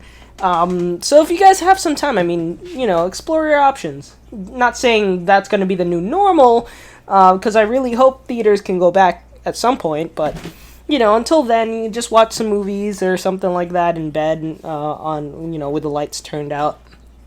It actually gives the same vibe. But yeah, I watched Fantastic Beasts because I told myself I was gonna go watch both of those movies at some point just to watch them. I'll be honest, I watched Fantastic Beasts and it was Yeah, that's the best way to put it. I mean, like the beginning of the movie. I stopped caring about Harry Potter so long ago. I don't miss it at all. Like usually, if I give up like a hobby or like something I'm really into, I get sad. Like I reminisce. It's like, oh man, I used to be super into this or whatever. With Harry Potter, I don't give a shit anymore.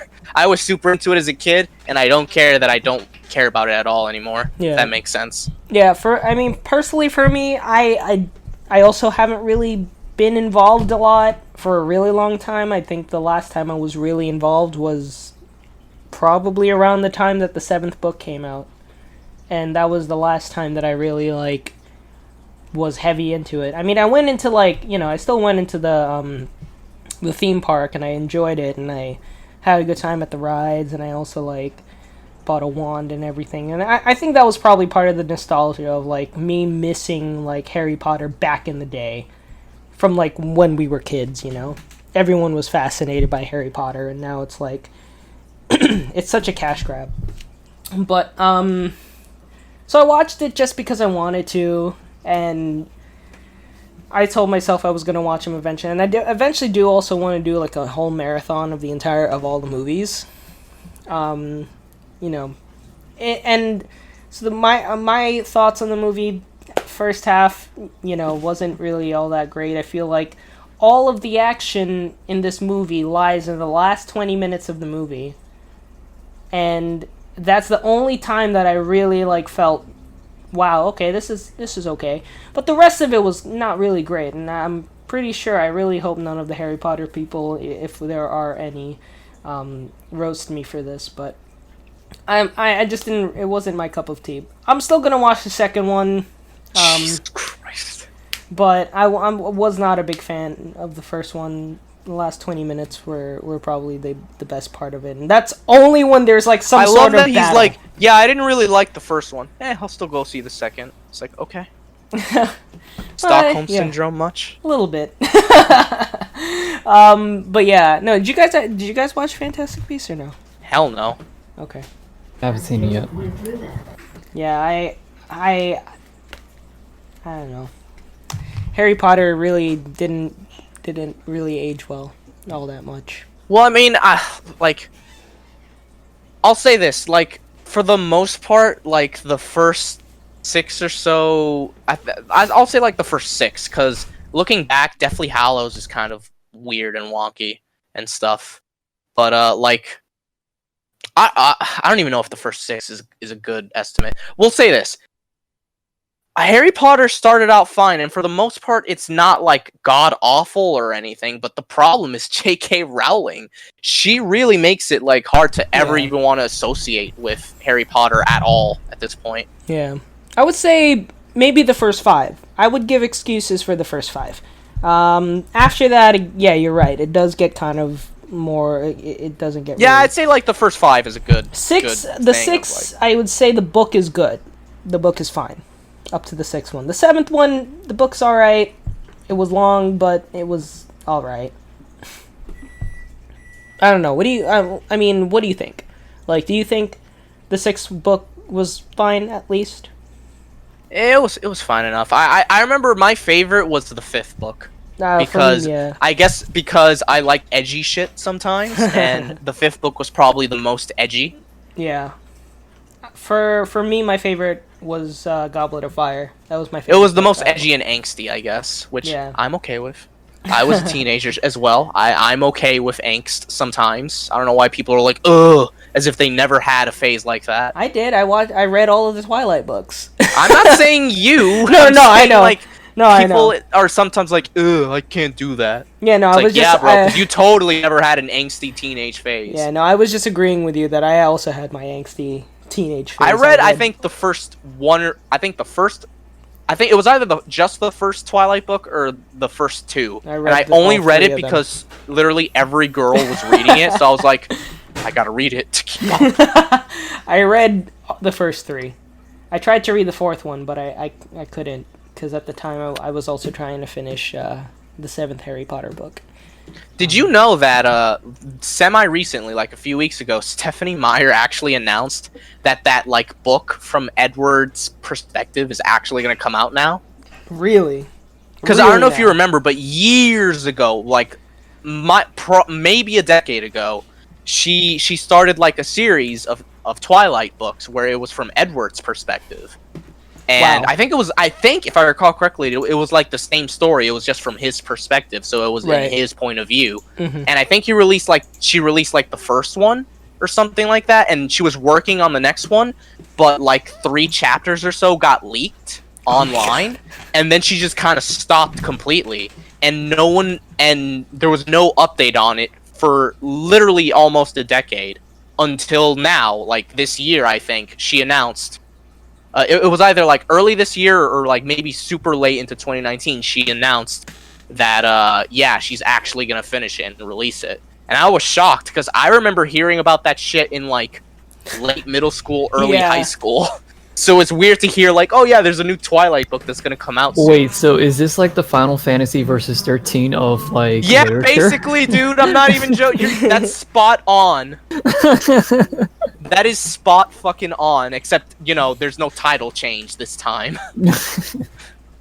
That's fucking weird, but also kind of cool.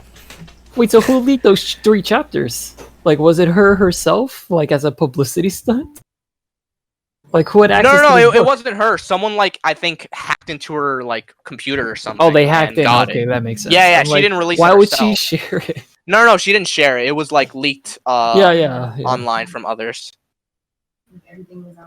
They really wanted to leak this Twilight book that takes place from a different perspective. Yeah. It is, guys. It's real. It's weird. When I'm thinking about it, I'm really just kind of like... I am reminiscing about all that stuff, and it's funny because we're like... it's funny that I feel like every single episode there's some sort of nostalgia component, which is really... I find it interesting. I feel like especially about this last season that we're doing, there's always a nostalgia component to it, and every episode of this last season. It's really cool. I like it. But with regards to Twilight, I also never watched the last movie, just to be clear. I never watched any of the movies past the first one. I watched the first one, like, on demand on Time Warner Cable. Yeah. Because, again, I wanted to keep up with all the girls that were, like, super into it.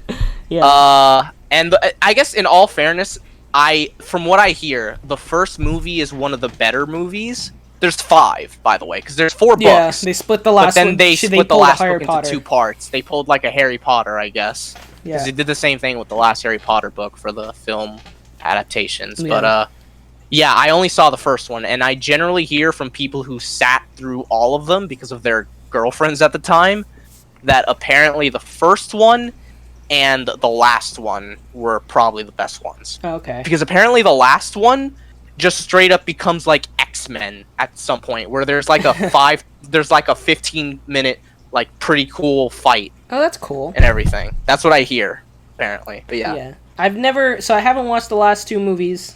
I watched. Are you planning on doing so? I watched the. Notice that I didn't respond.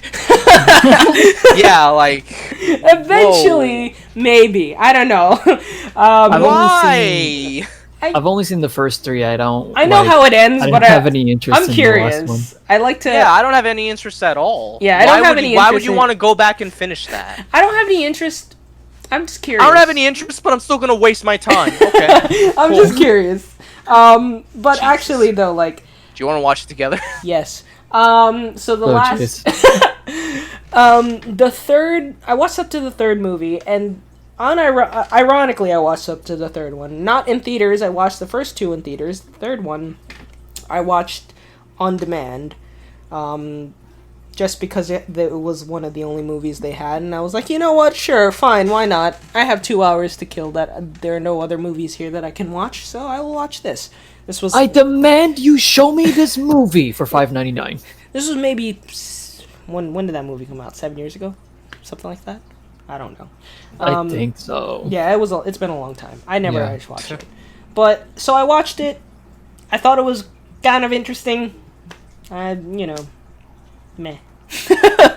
Wow. I didn't watch the last 2 movies, and I also haven't read the book, so it might not even be necessary for me to watch the movie, because I have no source material to compare it to, since I only read the first 3 books. So, I say only as if it was really easy to get through those 3 books. It wasn't. As a kid, those things are like Bibles. You know, they're freaking long as hell. Same with Harry Potter. I'm not going to say Harry Potter didn't have the same situation. It took me like a really long time to get through all the Harry Potter books. It took progressively less time to get through the first 3 than it did obviously to get through the last 4. So yeah. But eventually I do plan to go back and rewatch the Harry Potter movies. I think unpopular opinion. I'm pretty sure I brought this up in the past, but I'm not. I think out of all of the movies, the first 5 movies, my least favorite is Prisoner of Azkaban. But I know like especially Eric has said in the past that the third one is actually really good, and I could recognize that. Just personally, it's not my favorite. So. What did you not like about it? Yeah. I'm just kidding.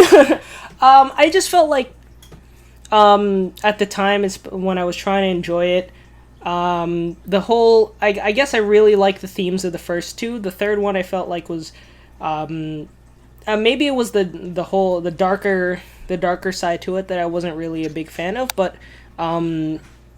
I understand why it happened, and I understand why that movie is considered really good, because of the relationship that Harry has with Sirius. That's why I like the 5th one. Yeah. But personally, I that's why I if I had to choose between 3 and 5, I'd choose 5 over the third one. I remember you saying you liked the 4th one. No, the 4th one is my favorite. It's my absolute that favorite. one is literally the tournament arc of Harry Potter. It is, but you know what I really liked about it? First off, Harry's look in the movie was great, right? Harry. His hair, they make it look messy and shit like that to make it look like, man, I've grown up, which I thought was really, at the time growing up, I was like, oh shit, that's kind of cool. I like that. I want to do my hair just like that. I love the dragons. That was really cool. The dragon, yeah. That was really cool. The idea of the goblet of fire, like even though it was for a tournament, that was so cool. I think it was a wyvern actually, but yeah. Still. Then the introduction of Voldemort. Like, actually physically Voldemort, compared to that was a big deal. Like, yeah.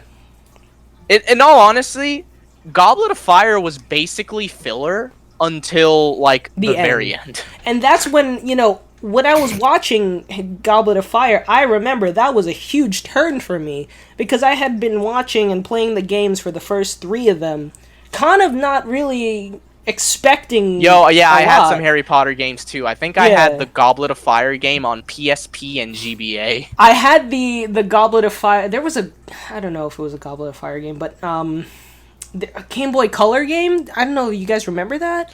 Oh, I think I remember it, yeah. I had I remember the. I don't know if I've shown you guys, but I did have the Goblet of Fire for Game Boy Color, which I played on my. Harry Potter and the Goblet of Fire. It was based on the novel, obviously, so there was no movie interpretation to go off at the time, but it was, which is interesting to think about, like cool. an era of like Harry Potter media before the movies became exactly. the primary canon. I thought that was cool personally. Oh wow, yeah, that is kind of interesting. I didn't realize that game had to have come out before the movies, because when the movie came out, the movie-based games were on like PSP and GBA and stuff like that. So I played the first game, Sorcerer's Stone, on PC. Like I think I've talked about this in the past, but I'll be right back. Yeah, gotcha. I loved the PC games for Harry Potter. The first one, I played it on PC. I finished it. They always had this theme that, like, the way that you would go about it, you would spend pretty much the entirety of the game learning spells and occasionally doing things from the movies, like the house competition and like. Doing a couple things also, like exploring the bathroom with the girls' bathroom scene from Chamber of Secrets. With the monster? Yeah, or going into the forest in Chamber of Secrets.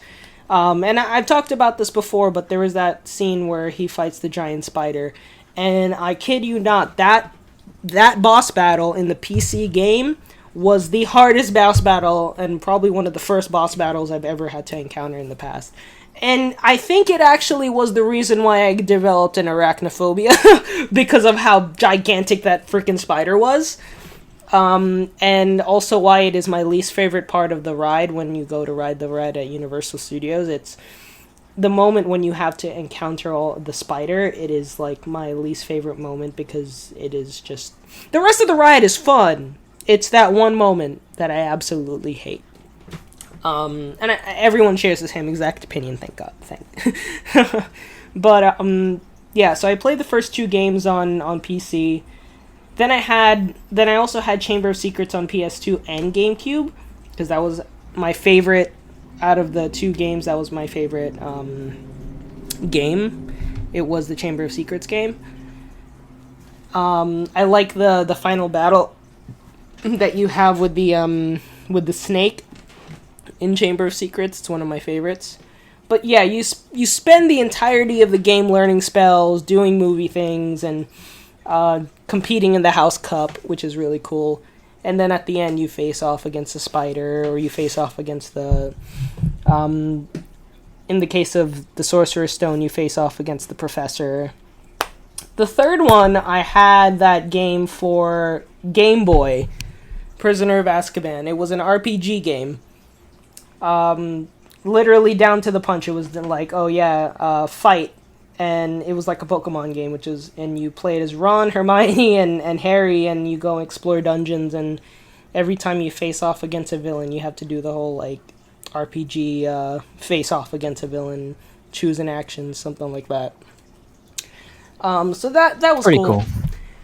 I never had any other game after that, so I can't really speak to it. But from what I understand, the games weren't really as, like... I think the fourth one was probably the last really... Fourth and fifth one were probably the last really good Harry Potter games, and probably even the last Harry Potter games in general. I don't know what the history is about that, but yeah. Did you have any experience with the Harry Potter games? Yeah, I was gonna say, I don't think... as far as I'm aware, I don't think I've ever played or owned any of the Harry Potter games, but the closest thing I do have to that is that I think it was like the second or third movie.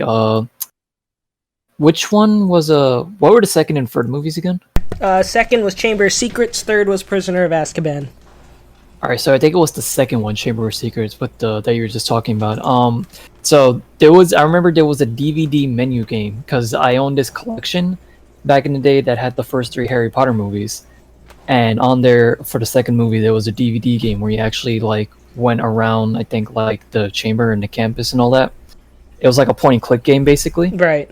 and it was rendered in like 3D. So you were exploring different scenes from the movie, and it was kind of a weird game because it would always end presumptuously with your character dying Oh my to god. like I assume like the snake creature. So it's like I'm wondering like did I always make like the wrong mistake? Like am I going down like the game over screen? Like do I have to play from the beginning and go back to this point? Right. And I just assumed at a certain point like all right, there's no other ending to this game. I think this is actually how it ends. Yeah. It's kind of weird, but like, yeah, that's my experience with that. I remember seeing like the Harry Potter video game promos on the DVDs as well from EA. Just seeing that like with the I had to catch the what was the little things, the flying golden ball things that you have to The golden snitch. the golden snitches. There we go. That I remember there was a game that you had to catch those and all that. That you had to Yeah. be on like the Those are fun. flying. Yeah, that was cool. There was a lot of cool things that I saw Harry Potter media wise back in the day. Yeah. There's also that phone game that I think came out. Like I haven't played it, but I know we the talked really about bad it before. one. Yeah, the Harry Potter Go game. The Harry Potter Pokemon Go game. I thought Yeah, you were there's- talking about the really bad. Oh no, I know phone which game. one you're talking about. Where the magician, like whoever, like gets choked. Like, Yeah, and you you're have being to- choked for 20 minutes. for 20 minutes on end, and you have to pay to escape, Yeah. which is really fucked up. I remember Young Yeah made a video about it. Yeah. It's really disturbing to look at too, like just seeing your character getting constricted like that. Choke for 30 minutes or 20 minutes, whatever it was, yeah. Like, dude, please. I just want to the play this game. Come on, man. I don't want to pay to play. Sorry. God. But no, I know what you're talking about, the Niantic Yeah. game. I heard it was good. I Yeah. heard it wasn't like Pokemon Go, but like I heard that people really liked it though. It wasn't as popular though. I was hoping that, like, if you say Expecto Patronum, like your phone's flashlight would just turn on. Expecto Patronum! So the other day I was looking at the DVD I had for Chamber of Secrets because I had the special edition, the two CDs in one. Back when DVDs had two CDs in one as a special features thing, right? The first disc would have the movie, and the second disc would have all your special features. So one of the special features on the Chamber of Secrets DVD was a trailer for the Chamber of Secrets video game on Xbox. I think that's what I thought about, yeah. Yeah, and it wasn't EA, like the EA, it was EA. like the very early EA games. Challenge everything. Exactly. And the trailer looks so hype. Hold on, let me see if I can pull it up. It looks like such a good game, and that's actually time, yeah. that's actually the reason why I wanted to buy that. Why I wanted to get the game even as an adult, because I had the PC game, which was alright, but I never had the PS2 game, which apparently is very different also from the Xbox version of it, by the way. There are so many, what was really interesting to me is this entire thing is just super different, but let me go ahead and send this link. You guys can take a look at it, but I think it's really cool. I was very surprised. Oh, I sent the wrong one. I sent the actual trailer. Hold on. I sent the trailer to Chamber of Secrets. Alright, there you go. It looks really cool, honestly, and the game looks super interesting. That's why when I got it on GameCube, I was like, "Oh crap, I'm almost close." So especially because I have an Xbox 360 that I haven't turned on in ages, I might eventually pick up the Xbox version and play it. But especially considering I can do backwards compatibility on it. But I like the Chamber of Secrets game. It's my favorite game out of all the Harry Potter games that came out. But just my opinion. I don't exactly think, I haven't played Goblet of Fire or Order of the Phoenix or Prisoner of Azkaban to really say anything about how good those games were, but I'm pretty sure they were okay. I played only the Game Boy Advance game, but we should not compare Game Boy Advance to the PS2 and Xbox Given it's versions like of the a game. completely different plane of like how you play the game. Yeah, it's an RPG. Could you imagine a Harry Potter RPG game? Yeah. Well, there was a Percy Jackson DS game based on the movie. Oh, did it work the same way? Yeah, it was a DS game that was in 3D, but it was an RPG as well. I never beat it, but I got like a decent amount of progress, and it was okay. It wasn't inherently bad. Yeah, I found one moment in the entire when I was playing Prisoner of Azkaban. There's, I think, in the second dungeon that I got into, I just absolutely I caught myself in a really bad position in the game because it was already long enough that it would have been really tedious to start the game over. But also my characters aren't equipped for the next boss battle. And I hate when that happens in video games. Where you you get to a point where it would be really, really shitty to start over again, but also you're not at all equipped to face off against the rest of the battle. So you need to pummel and really, really try hard and just to What did I miss? test. Oh, we're talking about the Harry Potter video games right now. Yeah. Oh, okay. So which ones have you talked about? I think you were talking about the Game Boy Color one when I left for a second. So I played so I was telling Ray already that I played the PC game for Sorcerer's Stone, which I really like, because before that I had already played the PC game for Chamber of Secrets, and I really enjoyed it. And Sorcerer's Stone was no different. It was the same exact formula, pretty much. You go through the entire game playing, learning spells, doing side quests where you try to win the House Cup. You do also movie things as well, you participate in the movie events. And then the entire thing ends with the big boss battle, which is, in the case of Sorcerer's Stone, it was with the professor guy. And in the second one, Right, yeah, the same first thing dark happens. arts professor. In the second one, the same exact thing happens. You go through all the events of the movie, you do the side quests, you learn spells, and then by the end you're learning how you are fighting the giant snake in the Chamber of Secrets. Look at the trailer. I sent it in the podcast chat, but that was a trailer I think that was included in the second DVD that came with the Chamber of Secrets special features DVD that I just it really looked really good. It was hype. It looked decent for the time. It was good. It was really good. Wait, did you link the trailer for the movie or the game? I accidentally linked the trailer for the movie, but the game trailer's right underneath it. Oh, okay. Yeah, it looks really good. And this was by EA at the time, so. Yeah, for some reason EA was making Harry Potter games back then. I mean, it looked okay. It looked okay back in the day, but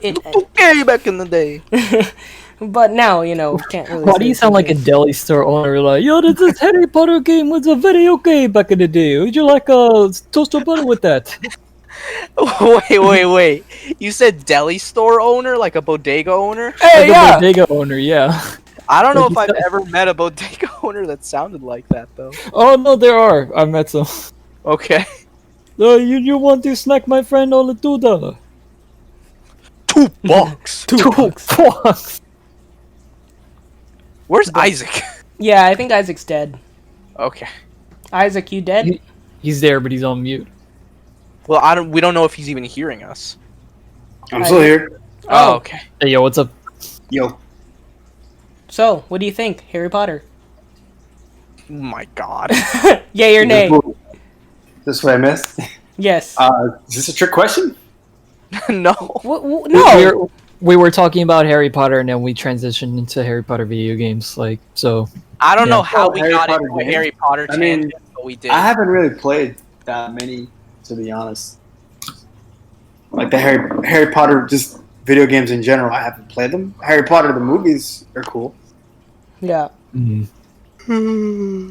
Yeah, so I haven't played after outside of the Prisoner of Azkaban Game Boy game. That was the last game that I played.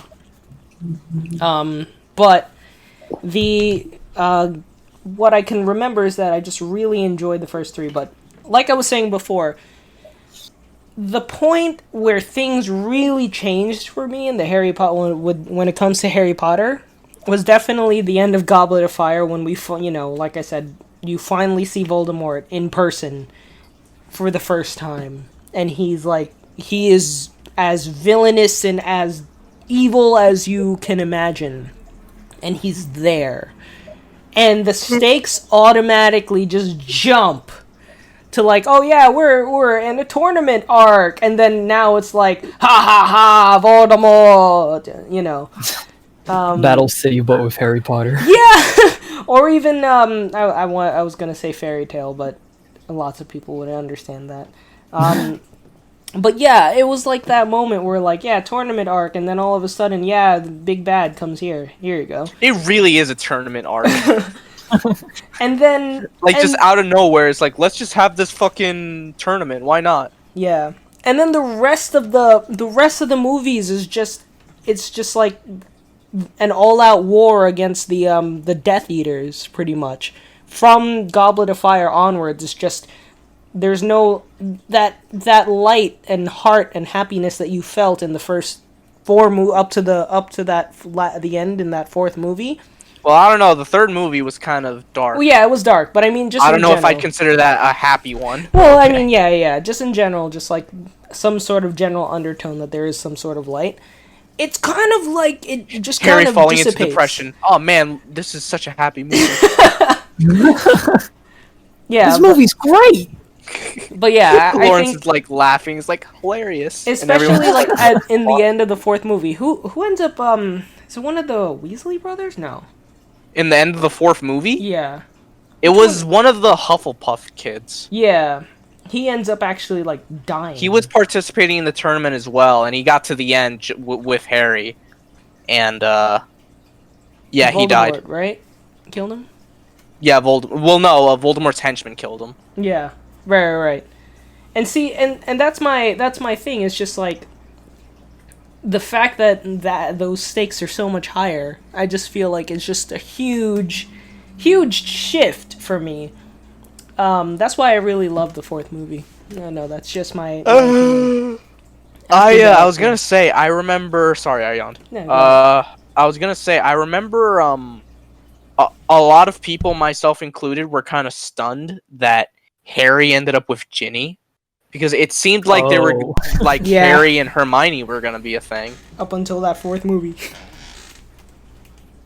Was it the fourth movie? Yeah, that's when that. I think that's really when they started that split, because I think that was probably when Ron said, "Oh, she got hot." That's exactly how Ron talked. Doesn't Bloody hell! doesn't sound. Why did that make you guys lose it? I just heard it again in my Bloody head. And hell. just like, Wait. Harry took Ginny to the dance of that one, right? In the fourth one? I can't remember. It's been so long. Huh? Yes? What? Who are you talking to? Anyone! So, Wait, what did you say though? I didn't hear you. Did Harry take Ginny to the dance in that one? In the fourth one? I can't remember already. In the fourth one, Yeah. Ron went with one of the black twins. Yeah. Or brown-skinned twin girls. And Yeah. Harry went with the other. Harry wanted to go with the Asian chick. And Ron wanted to go with one of the students from the other schools. Hermione went with another student from another school. I think his name was Crom or something. Crom? me and Lauren thought that's it. Crom? Wait, what other character's named Crom? Fire From Emblem? Fire Emblem. Oh!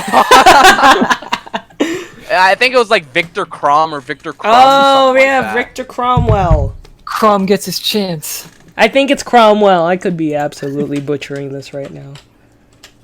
Crom! Oh my mark! I really hope it's Cromwell, so I'm not. So I'm not sitting here like an idiot. No, Victor Cromwell's from Ben 10. What? Wait, what? How did you get that mixed up? Apparently, There's a guy named Victor Crom in Ben 10? No, Victor Cromwell. Oh, Victor Cromwell. Apparently, You think yeah. that's a coincidence or based on Harry Potter? I don't know, and now I feel stupid. I So didn't there's even know. Crom, Victor Crom, and Victor Cromwell. I'm surprised, to be honest. Oh no, yeah, Victor Crumb. Okay, Victor Crumb. Got it. Oh, is it Crumb, not Crom? Okay. Yeah. Oh yeah, right. This guy looked Norwegian, or something. I think he's Bulgarian or something. Yeah, close enough. Yeah, I was pretty close there. I don't know. I don't remember much of the names of the other characters besides the main characters. it's 'cause, funny. like I said, I'm not really into Harry Potter anymore. Yeah. It's funny how at the end it turns out that they were like, yeah, actually, did you know our representation of Bulby is pretty much supposed to be the hero. Okay. You know who I'm talking about, right? The little kid? No, Neville Longbottom. Oh, but when I said little kid, I meant like the little goblin guy. Oh no! I was talking about when I said Bulby, I meant like from Jimmy Neutron. Slap, Bulby. slap, slap. Yeah, that guy. Slap, That slap, kid. slap, clap, clap, clap. I mean, because I bring that up because they didn't, like, the entire time that we're watching Harry Potter, we don't. You're picking up Dolby. Yeah, no, Neville. God, Neville is like pretty much your Bulby character, right? He's like not the kind that you would consider. He's that weird, like, dude of the bun. Yeah, and then turns out at the end he was actually supposed to be the hero. The fucking hero. Yeah, right? Like, Yeah. he was supposed to be the chosen one. And The fucking Jar Jar Binks. yeah, exactly, pretty much. And the same exact thing. Didn't MatPat actually make a theory about this too? Or, like, am I thinking of a different character? Like, No, someone who I was think supposed to be MatPat the did hero. make a theory about it, but it was already like clear to everybody that Neville was supposed to be the real hero. Hmm. But Okay. Damn, Harry stole the franchise from him. imagine it's actually supposed to be about Neville Longbottom. But because they called, I don't remember how the story went, but in terms of like the Neville Longbottom Harry Potter thing, but so they call Harry the boy who lived, and then they call Neville like the chosen one, supposed to be. He's the chosen one. Didn't the actor who play him turn out to be really hot? Yes. Or something? Yeah. Yes. 100%. You were the chosen one! I hate you. Don't try it, Harry. I have the high ground. Oh my god. Imagine.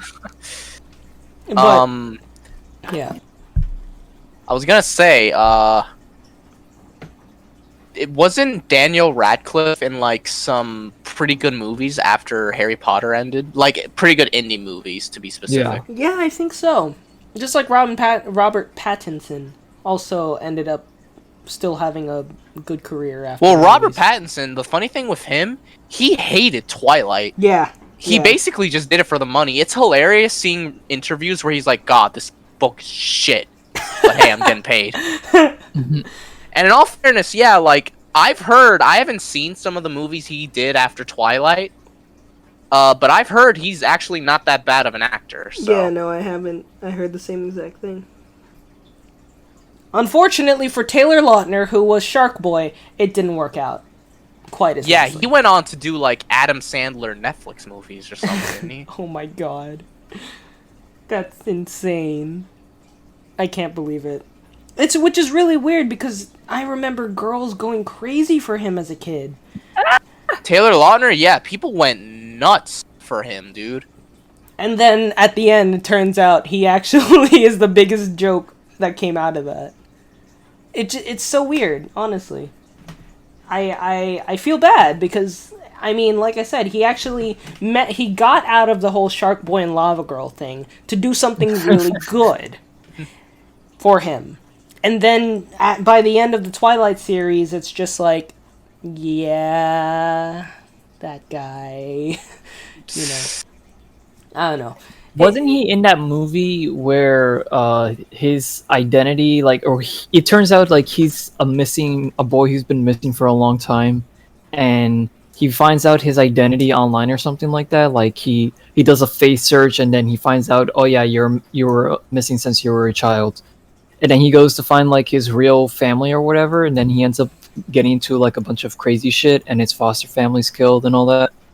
What the fuck? I forgot what this movie is called, but if you go to Rebel Taxi's YouTube channel, he did a whole review on that movie, and it's the most absurd shit you will ever see. You know, what was kind of funny is that I was imagining as you were reciting that, I was just like saying to myself, like, oh my god, this is the most lengthy summary I've ever heard, but like, wow, okay. I was expecting one of you guys to cut me off as being like, oh yeah, I remember that movie, right? You're expecting one of us to cut you off? You expect us to know that? Alright, it's called Abduction. It came out in 2011. Oh. No, I don't remember. Oh. Never seen it. Wow, he was in Grown Ups 2, by the way. Nice. I remember Classic cinema right there. The first Grown Ups movie, I watched it, and yeah. I don't like a lot of Adam Sandler films, so...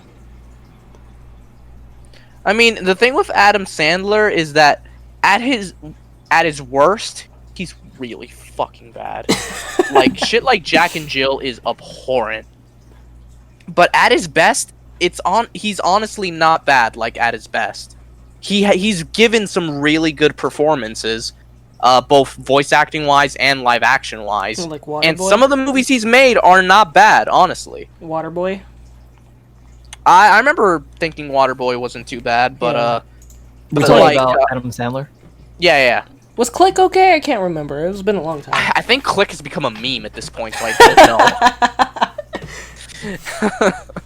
But I know I watched Click, but like fucking forever ago, so I can't even remember. I remember when I watched The Grown Ups. I was a kid, and I was just because I was a kid, I didn't really know any better, so I thought it was okay.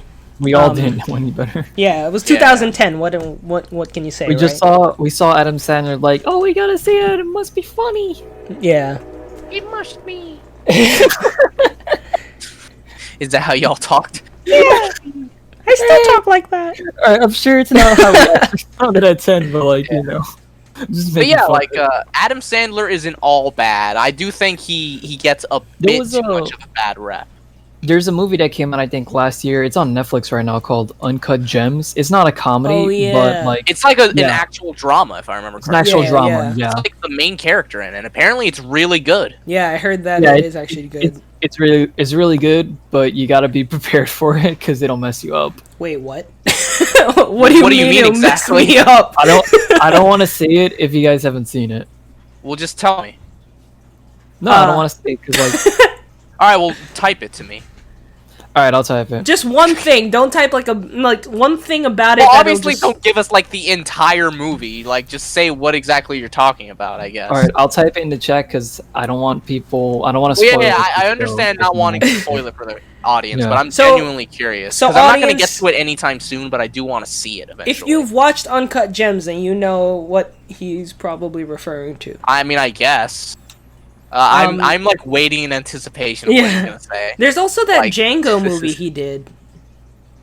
Django? Django? No, what was the name of that Western movie? He was not in Django. No. It was like Django. I forgot the name. You mean that Netflix movie that was apparently really bad? That's the one that Taylor Lautner was in. Oh, that's the one. Okay. Yeah, that one I heard was very bad. It looked bad. I didn't watch it. I didn't watch it either. Oh boy. This will be interesting. Oh, damn, okay. Yeah. Oh my god, okay. Oh no! Okay. Yeah, it's something. But I mean, it was cool seeing him in that role though. Yeah, I heard he was literally like the best part, and like, hey, props to him. When he does bad movies and stuff and bad performances, I criticize him heavily, but you got to give him credit where it's due. He has made some good movies, and he Yeah. has given some good performances, and apparently Uncut Gems is one of them. Yeah. Yeah. It actually was in theaters, right? I thought it was a Netflix movie, but was it in It came out on Netflix, but I think it came out in theaters, but now it's on Netflix. Like, cause when I saw it on Netflix, I didn't see the Netflix logo on it. Yeah, because I remember when around the last times that we went to the movies in like last year. It's kind of weird to say. Yeah, like I know. Go ahead. Yeah, but I never actually watched the film, but I remember feeling like I saw that and The Irishman being shown in box office. But I just don't like at the AMC that we went to. That Uncut Gems was one of them. I don't remember. Go ahead. Yes, go ahead. Eric? Okay. Yeah. I had to step away for like 2 seconds. Did I miss Go ahead. anything? Yeah, go ahead. Oh, I guess one thing I was gonna mention earlier, I mentioned like the whole Adam Sandler thing because I know a lot of people that like they see him and they immediately think the worst, and in a way I can't blame him because he's made shit like Jack and Jill. So, but like, yeah, it's hit or miss when it comes to him, but his misses are huge misses, but his hits are generally like very strong. Right. So I'd say don't judge him in the same way you'd probably judge something like Kevin James, because I don't know if I've ever seen something Kevin James is in that I liked. So it's like, yeah. It's just unfortunate because I feel like I remember enjoying King of Queens when I was a kid. I never watched that show. It didn't seem interesting to me. Yeah, it was your typical Queens sitcom. It was alright. Filmed in LA, except for the establishing shots. Such Are as you 20 serious? It wasn't filmed in New York? It's getting Yeah, tight. even though the locations are like supposed to be New York, like it's funny. I was watching an episode with my family the other day, actually. So there's one shot where like, I don't know what street it's on, but they're inside of Dwayne Reed, and you see the establishing shot, and it's like actually from New York, but inside it's obviously like a set. But they do make it look like a Dwayne Reed though. Yeah. And then there's another shot though. This is the one I especially wanted to talk about. How there's scenes, because you know how he's like I think he's like a package delivery dude. So he's driving the truck sometimes. So there's one scene in an episode where he's driving the truck, and the truck passes by a few buildings, and you see the reflection of the buildings is obviously not the truck. It's whatever vehicle the company used to film those shots of them moving by, because they're in a green screen while they're inside that truck. Yeah. So that I thought that was kind of funny how like the reflections are inconsistent with the vehicle. You know, there was a I just want to know if there were a lot of people that went to go watch Uncut Gems thinking that Adam Sandler, like, this is oh shit, another Adam Sandler's movie. Another Adam Sandler. And like, or like they were just expecting really bad, and then they watched it and they were like, They probably thought it was a comedy. yeah, or like, oh shit, man, that was something. That was something. Yeah, because I'm even watching like reading reviews, and people are like, yeah, it's the best in his career, and I'm like, wow, that is such a big jump from like, what was the last movie he did before this? Murder Mystery. It's also a Netflix movie. Hotel Transylvania 3. I remember liking him. Hotel Transylvania. Yeah. To be fair, yeah, the Hotel Transylvania series in and of itself is pretty good. So. And then yes, the Ridiculous Six. That's the Django whatever That's movie. the Western that had Taylor Lautner. Yeah, it's unfortunate. Back to Taylor Lautner. But yeah, no, it's weird, especially coming off Pixels too. That was in 2015 too, so Right. I just feel like it's such a huge parallel. It's just like, yeah, Uncut Gems and then Pixels, right? You can't compare apples and oranges, but like comparing the performance, yes, it's probably totally different, which is probably why I think a lot of people who went to go watch it are like, come on, man, another Adam Sandler's movie, and then Another one. Oh, That was an Adam Sandler's movie. Look, I told you, little friend, I ain't paying for that. But yeah, I'll watch it eventually. Uncut Gems, probably sometime soon. Yeah, it's definitely like, other than that, like it's definitely a good movie. Yeah. It's very real in tone. Like it doesn't play around in terms of like, what happens like from every point in the movie. Like Right. everything you see in the movie, you'd expect it to happen in real life, basically. Right. Yeah. Well, I understand. I thought, it's actually really cool, honestly, and Adam Sandler is a very, as Eric put it, it's just like, yeah, sometimes it's just misses are really bad misses, and then all the good ones, they're actually pretty good. Wasn't The Longest Yard supposed to be really good? I don't remember if it was good. It was been a long I'm not time. sure. Apparently it was okay. I was waiting for Lawrence to be like, apparently it was the greatest fucking movie ever. Or like how all those commercials are always like, "This is the greatest movie in the universe." Yeah, I've always wondered that. Like, there were every time a new movie came out, the commercial would mention the #1 movie in America, and I'm like, all right, how are there like 85 #1 movies in America at the same time? What's the #1 movie this week? Like, I assumed maybe that's how they gauged it. It's like, oh, for this week, this is the #1 movie in America. But like, I don't know. Yeah. That always confused me when I was a kid. If it was based off of that, then that makes sense. But like, it doesn't make sense if it's just like you don't see what the source says. Is like, oh yeah, it just so happens to be the #1 movie in America because we said so. That's actually really interesting. Because we said so. But yeah, I don't know. It's actually really interesting. So the reason I mean earlier when I brought up the whole Harry Potter thing is because besides the fact that I was doing movie night with Fantastic Beasts was because so HBO Max actually when it came out I was looking this up because I was talking to somebody and I was wondering, I was like, I wonder if they're going to put all the Harry Potter movies, because Netflix had all the Harry Potter movies at the end of last year.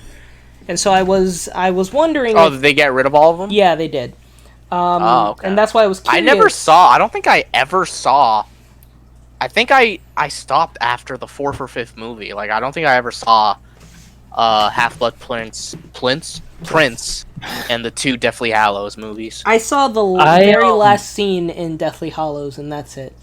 I think which one was the tournament arc movie? 4. That was Goblet of Fire. Goblet of Fire, right? All right, so I think that was the last movie I went to go see in theaters. Oh yeah, that was the last movie I went to go see in theaters too. Yeah, I saw that one with a friend in elementary school, actually.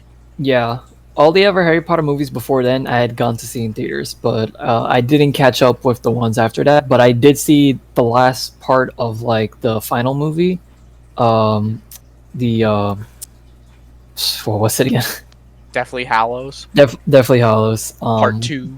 Part 2. And I only saw it because it came on ABC Family, because every year they always do like a Harry Potter marathon. Yeah. So that's when I isn't ABC owned by Disney? Does Disney own? So I think they're not doing it anymore. No. Oh. They just own the broadcast rights to but they used to do it all the time. This was, I think, on their 3rd run of broadcasting, because that's usually how it goes, right? The first round usually goes to the studio that produces it. They're allowed to redo it. Second one, it's all the subsidiaries of the studio that produce it. So, like, for example, if let's say Warner Brothers makes a movie, right? Then first, any of the Warner Brothers channels get a chance first to do it, right? Then they can move on to like the secondary Time Warner channels like TBS and stuff like that. They can go ahead. Cartoon Network, yeah. Yeah, they can air it. And then the 3rd round, it's almost up for grabs for whoever. That's why, even though NBC owns Friends, it's so weird if Cartoon Network aired Harry Potter. At least compared to the other stuff that they used to air, there's like some cartoon elements to it. That's why, like for animation. example, when NBC was already on the third round of rights for Friends, that's why Nick at Night was starting to show Friends. Right, yeah. So that's usually how it goes. It's funny too because like George Lopez used to be on like ABC, Yeah. and now it's on Nick at Night, so that is kind of weird. Yeah, no, I was the only reason I know that is because I once went on a tour of the Turner brothers. What are they called? Turner Broadcast. Turner like, Broadcasting studios? place, yeah. Yeah. And they said that that's the reason why a lot of the times, like a lot of shows end up on TBS, is because eventually on the third round of rights, of distribution, it goes to those channels, for airing again. That's interesting. Yeah, it is really cool because it's like eventually, if you don't have access to like a certain channel or something like that, then it'll eventually end up, or if you never watch something, it'll eventually end up on like those other channels. Right. But yeah, so it ended up on Freeform, ABC for a while, and then now that Warner Brothers has kind of taken back their the rights. Rights. Yeah, to broadcast it. To broadcasting it. That's why it's on HBO. Yeah. So, quick story about that. The night before HBO Max came out, that was the night I did the Fantastic Beasts watch, and I was looking it up because I was curious, and I was like, huh. And somebody was asking me if the Harry Potter movies were going to be on HBO Max, so I looked it up, and every single article I read said it's something for the future. They might look into it. And that it might not happen. They were like, because it's and there was one article that said Harry Potter will come to HBO Max, but it is a long time from now. And I was just like, wow, all right, well, I guess I'm just gonna have to like eventually like do a movie night and just like wait. Or just rent out the movies or something.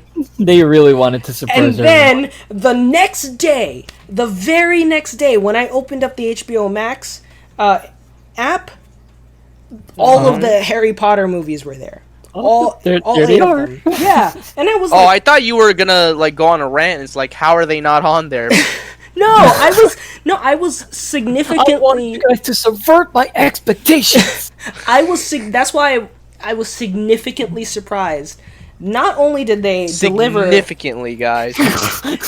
Well, not only did they deliver the Harry Potter movies, despite everyone saying, nah, I ain't coming yet. No. Right? Like, they all, like... And this kind of goes into what I wanted to talk about. They really brought up a lot of, like, good stuff on there. I'll be honest. I was looking through all the stuff they have. It is... It's insane. really good. They have... Bless you. Bless you. All the Cartoon Network stuff is really... Like, they have a huge library. They have Chowder, I'm going to install HBO Max right now so I can mooch off of your account. Yeah, Lawrence, get him the credentials. You have the credentials, Live reaction. Sir. I'm not going to watch it now. You also have it, sir. I'll give it to you later, but... the Crunchyroll stuff is actually good. They have Konosuba on there. Which is I thought was cool. They have ReZero. They have, and it's dubbed, by the way. And you can, I think, watch it. You have the option to change the languages to like different ones. So it's really cool. Can I watch it in French? Probably. I don't know. I didn't check, but all the Cartoon Network stuff is good. They have some of the DCA movies that we were talking about, I think, yesterday, in another call that we were having. The DCA movies, is that what it's called? DCAU? I don't think most of those movies are not part of the DCAU, though. We were talking about the DCAU yesterday. Yeah. They actually have a few of those movies up on there, too. They have some of the older Batman movies, the not Christopher Nolan ones. So the Tim Burton ones. Yeah. Which is, it's something. Which means, they're only gonna... And so apparently also the Justice League movie is coming out next year, 2021. The Zack Snyder cut. Jesus. It's funny that it's actually being called that. Like, if you look up the Wikipedia, they refer to it as the Snyder cut. It's really cool. But yeah, besides that, they have a lot of really other. I other just good stuff. love that some people think the movie's gonna be a million times better with. It's gonna be amazing. It's gonna be amazing now. It's like I doubt it. It's gonna be more bloated, probably. The DC So what I heard from like Jesse Eisenberg and a lot of other people, they were saying that like they were all like really happy for him, that he was like, oh yeah, he's finally getting something good, and something like that. So it was peaceful and nice. I don't know if it, yeah, like I said, I don't know if it'll be good, but yeah, something to look forward to. Yeah. I think they have the Shazam on there and the Wonder Woman movies. They have all of that stuff. The golden entries. They have like, I'm trying to just think. Obviously, they have Fresh Prince and they have Friends. In case anybody really cares for that. You don't have to go to Netflix. Yeah. As well, it's interesting because I loved Last Week Tonight with John Oliver. Is that as soon as the episode is released at 11 o'clock, They put it's it on on there? the app. It is on there Awesome. right away. So it's like I don't no longer have to subscribe to HBO Go or HBO Now for me to watch John. I never Oliver. understood why there was like so many different like HBO shit. There was Yeah. HBO Go and HBO Now, and I'm like, what? Well, I heard apparently HBO, I think Go customers are now. I don't remember which one it was, but Yeah, if you you were get a subscriber of upgraded. that, yeah, you automatically upgrade it. Yeah, so it is everything. Oh shit, they already released the Batman episode of the Not Too Late Show with Elmo, by the way. Oh shit! Yeah, I gotta watch that now because I unironically been looking forward to that just for the novelty of Yeah. seeing Batman interact with Elmo. They have a whole collection of Looney Tunes stuff, which I thought is really cool. They have the Adult Swim stuff, so they have Rick and Morty, they have Space Ghost, Samurai Jack, the Aquatine, Hunger Force, Boondocks. yeah. They have. Oh wow! Apparently they're getting rid of Titanic and all that stuff on here too. Oh no, not Titanic. Apparently, and they have Teen Titans Go to the Movies, which I heard is good. And apparently, it's the last chance, so y'all better watch it, I guess. They have the original Teen Titans show on there as well. Yeah, they have the original Teen Titans on there, which is cool. In They HD. They have my wife. My wife. Well, maybe they do. Oh, they have the Little Shop of Horrors. Damn, that's Nice. I love that. That was my favorite. It was my very first musical in high school, and so I really. Did you ever look up the alternate ending, which is like I think Yeah. the original ending from the play? Yeah, that's the one that that's the one that I watched that one, and that's actually the one that we acted, of course, because it's from the script. That's the one we did in the actual. show Yeah, that that's the I one did. where the plants take over. Yeah, and kill everyone, right? Yeah. They have of course they have all the HBO stuff. So they have Watchmen. They have Westworld. If anybody likes that stuff. They have Game of Thrones. Game of if you're Thrones. interested. Did you? I don't know. What's the whole thing about Westworld? Like, I feel like a lot of people really enjoy that, and I don't know. Like, I've heard of it. I don't know much about it though. Yeah, I don't know much about it, but I've heard good things about it. Yeah, I've heard decent things about it. They have a whole section dedicated to the Sesame Workshop, which is cool. So they have stuff for kids. Like Sesame Street. Yeah, whole Nice. section for that. Yeah, because Getting that HBO, HBO them. yeah, HBO had that that whole contract with like I think Sesame Street episodes air on HBO first, and then later on they come to stuff like 13 and all that. Yeah, I think that's what it is. they have all of the Foster's Home stuff.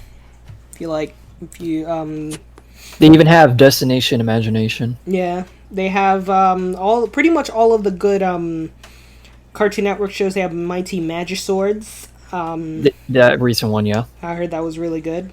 Mhm. I mean, there's a lot of stuff. They even have that weird Yeah. Ben 10 live action movie. Right. yeah. Well, Weren't there like two or were three of two- them? 2 or 3 of them, yeah. For like each show, there was. I didn't They see have the like. others. I there only was- saw the first one. Yeah, there was Race Against Time for the first series, and then there was that second one for like Alien Force. I forgot what it was called, but I saw both of them. Yeah, they when have they aired on Chowder, TV. Clarence, Craig of the Creek. Yeah. Oh, that said, by the way, all of Flapjack. Ben 10 is on there. Yeah, and they also have both of the Powerpuff Girls series, by the way, the original and the reboot. In case you That's want Oh, to I see, thought you were gonna say the original and the anime. No, that would- That would, now that that you would bring be it up, huge, though. that Yeah. would be huge because thinking about it, that they are do able it. to have these rights to all these shows. I don't think it's all that out there now that they could probably bring it on. It's probably Especially a with like stretch, but Crunchyroll on there, like that could be like a collaborative kind of thing. yeah. In terms of the Crunchyroll I would stuff, want them to at least have like both the Japanese one and the English one, since there's Yeah. obviously censorship in the English one. they have Erased, Berserk, Full Metal Alchemist Brotherhood, Kill la Kill, Inspector, Konosuba, ReZero, Your Lie in April. All really good stuff. I mean, overall, like, they have all the Studio Ghibli stuff.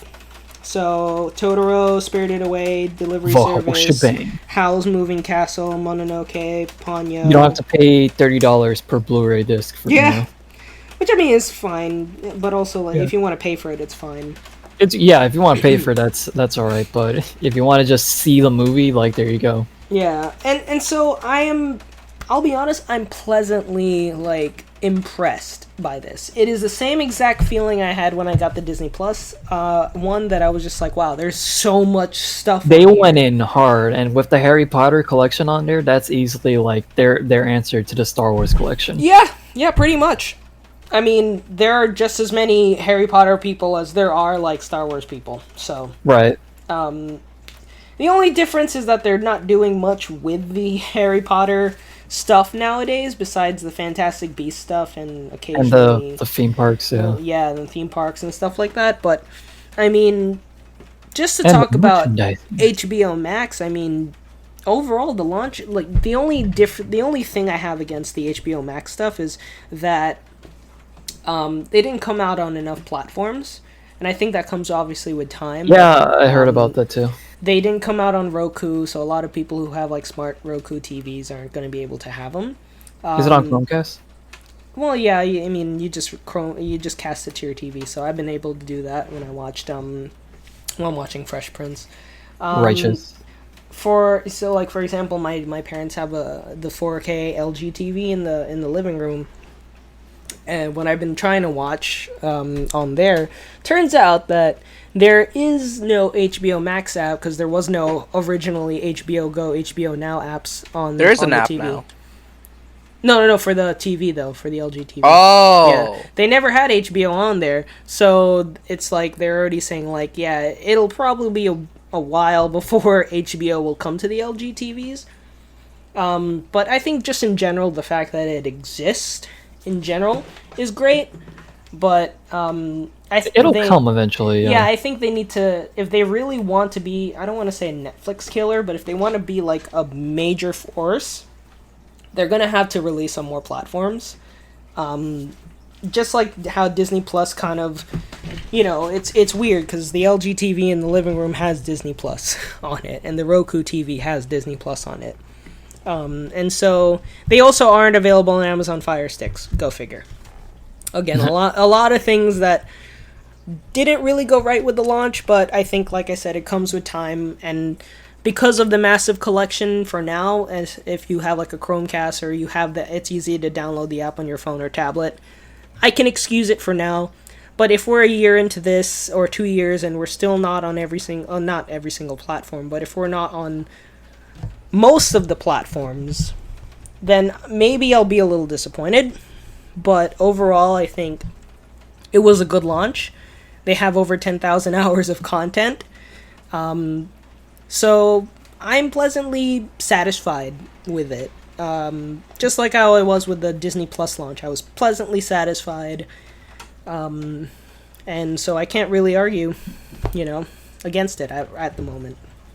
But yeah, so if you guys have time, definitely check out HBO Max right now. I think there's still a special going on. If you subscribe, it'll be $11.99 a month instead of $14. That's the same price you would have paid for HBO Go or HBO Now, but I think it's still worth it with the amount of content that you get right now. If you're not into that, just wait for like one of those specials, the price drops. They usually do them a lot, especially when they're trying to rake in more viewers. Yeah. That's cool. Yeah, that's that's about HBO Max. I highly recommend just to take a look at that. So we have two more topics. Because we are How long have we talked? 2 hours and 30 minutes. Do you want to cut it now? Maybe we should stop. Okay. Oh wait, actually, since it's gonna be a small topic, let's just finish up with the SEGA. the game. I guess Gear. we can finish up with the last two topics. Yeah. So, Daredevil is going back to Marvel Studios. Does somebody want to take that? I thought Isaac wanted to talk I'll take about it. There you go. Hey, Isaac! I'm waiting for the right moment. Actually, nah, it ain't coming. Bruh. Actually, no. Because you were like, nah, it ain't coming. You something about Harry Potter earlier. Yeah. Anyways, yeah, Daredevil is coming back to Marvel Studios. It's pretty hyped. That was my favorite Netflix show. A lot of people actually liked it, so it's cool to see it come back. I don't know if this means the show is technically going to have the same actors, same crew, same like creative people behind it, but hopefully, Hopefully so. we can finally see, Daredevil fight Kingpin again, or actually see like a true ending to the show, because the show's never really had like a good. Oh right, there was a cliffhanger at the end of season 3. Yeah. I There hope was also- the other Netflix shows. Well, too. it wasn't a cliffhanger. Ended on a stinger. They left it up in the air, basically. They left it on a stinger. It ended on a it did end on a good note at the end, because it's more like everyone's kind of going their separate ways. But then there was a post-credit scene where they show what happened to Bullseye. And then there's also, like, if you guys remember that whole campaign that people were doing in Times Square to, like, bring back Daredevil. So, I mean, hopefully something comes out of that. So, like, is it like the same show though? Like, once they start, We're not sure. Yeah, we're Okay. not sure. I would hope that they get the same actors and stuff. Because remember, there was that whole thing of like, oh yeah, if we ever bring Daredevil into the movies, like we might change his actor, which I never really got. And that was so dumb. I like really Dr. hope they Cox. don't do that. Like, just work something out. I don't know why there has to be a difference. Well, Isaac, so what else can you tell us about this right now? That's about it. There's As not far much as we know. to say about like what else is coming specifically about the show. Just that the rights are going to be back in Marvel Studios' hands like in 6 months. So everything else is up for speculation, pretty much. That's good. That's good. Hopefully it's a continuation of What what they we were definitely used should to. do is definitely if the rights are back in the hands of the studios, they need to end the show. Like they need to bring people back. Yeah. I feel like they should too, especially because in Agents of S.H.I.E.L.D., like, they've referenced the character of Daredevil, so he is very much canon to, like, this whole thing, so... I mean, yeah, the Especially Netflix with Spider-Man. shows, despite barely feeling like it, are technically all canon. Yeah. So it'd be a shame to just erase them from it, because, like, oh, no... Thanos snapped his fingers. Fuck. I remember that joke of, like, oh yeah, Luke Cage, his actor said that he died from the Thanos snap, so that's why you don't see him. But then we see him in Jessica Jones later. That's a pretty good joke. Yeah. Thanos snapped his hands and the contract is burned. I thought the whole, I don't know. We've talked at length already about the Netflix MCU in past seasons, but those really, I think, I am actually not disappointed, but like those really deflated so fast. I remember everyone being so hype, like when Daredevil season 1 and then Jessica Jones season 1 Yeah, and Daredevil me too. season 2 came out. But it kind of started to deflate after that. Like Luke Cage season 1 got some hype, but It a was lot of after people, Luke myself Cage. included, didn't really like the Yeah. second half of it. Iron Fist was bad. And then after that, like it seemed like most people weren't really even watching the shows anymore outside of Daredevil season 3, Right. because that was largely agreed upon to be like the best show. Yeah. And Iron Fist was like, I don't know what happened, what went wrong with the directing and the production It's of the guy. that show, but you could It's tell the just from guy. watching the scenes, like bits and pieces of it. There was even like, I'm not even talking about the casting, but just like the the editing, even down to the editing, like the show was just not Dude. handled right. Look at those There fight were- scenes; they're so yeah. bad. There were fight scenes that lasted maybe like 30 seconds, and they had over 50 cuts. It was jarring as hell. Makes it look like a high school YouTube video. Like, who shot this? Yeah, like I had a rant about Iron Fist Season 1 way back. I don't want to bring it back up, but I was honestly stunned that some people were trying to defend that season. Like, saying it's nowhere near as bad as people are talking about. No, The man, critics you are just have crazy. shitty taste. It's And I'm like, great. Really? Eric is Like, maybe is it's because actually I went talking in about with me. those expectations, like thinking. Maybe it's because I went in with those expectations, like, oh, people tell me it's nowhere near as bad as like critics made it out to be. I'm sure it's fine, and I'm not even gonna lie. For the first like 3 episodes or so, I'm bored out of my mind, like not caring about what's happening. And then when we get into like the bad fight scenes and all that, and how badly written Danny is, and how badly done the romance was, I'm just like, damn, what do y'all see in this? This y'all's show? Basically. He's talking about me, but ever since then I've calmed down my titties. Just saying. Yo, It's Eric, the like way that you meme said, of like not Goofy, Max in Minnie's room. I forgot her name. Max in Roxanne's room, and he's like, "Damn, girl, you live like this." And she lives in a fucking mess. Her Eric, room has when you- like dirt, clothes, Right. and food everywhere. Eric, when you said that earlier, I thought about like Killmonger in Black Panther. Yeah. Like, is this your king? Is this your king? That's basically, this is y'all's Netflix show? Yeah. Really? Yeah, Yeah. I love how You like Lawrence this shit? singled him out. I wasn't even talking directly about you. I was talking like in general. Like Yeah. on social No, media and you shit. know I saw what? people like defending the hell I out of remember that. you talking about this too. Yeah. in retrospect, yeah, I don't. It didn't stick It's okay, to me. bro. I get it. Jessica Henwick was nice. She had good looking No, feet. she's- so I get it. No, she's good, but here's Her my titties, bro. Her titties. here's my thing about Iron Fist. In retrospect, yes, I think I went overboard with how much I really liked it, and that was probably maybe I got really emotional about it, not because I liked it and because it was good, but maybe just because I really enjoyed it personally. But in retrospect, from like a critic standpoint, yeah, you're right. It's shit. It's absolute bullshit.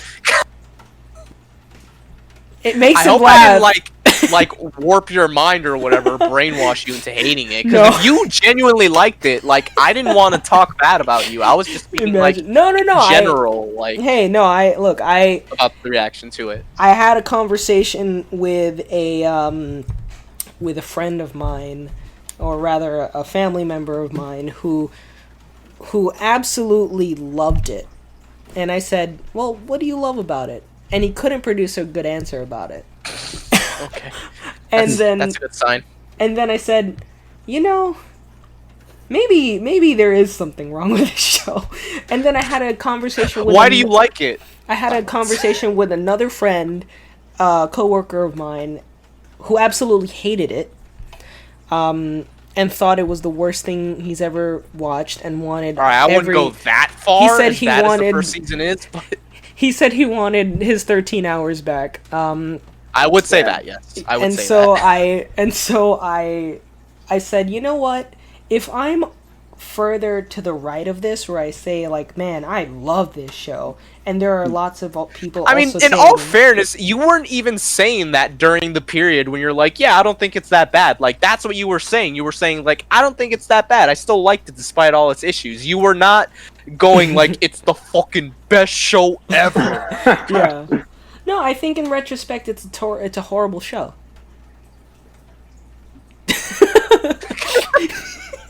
What if, like, I love like. I mean, the casual honestly, I didn't think it was. progression, like, I didn't think Iron Fist was like bad of a show, but I acknowledge like the flaws of the Faults, show. yeah. And No, I will Yeah, say the second season was absolutely an improvement.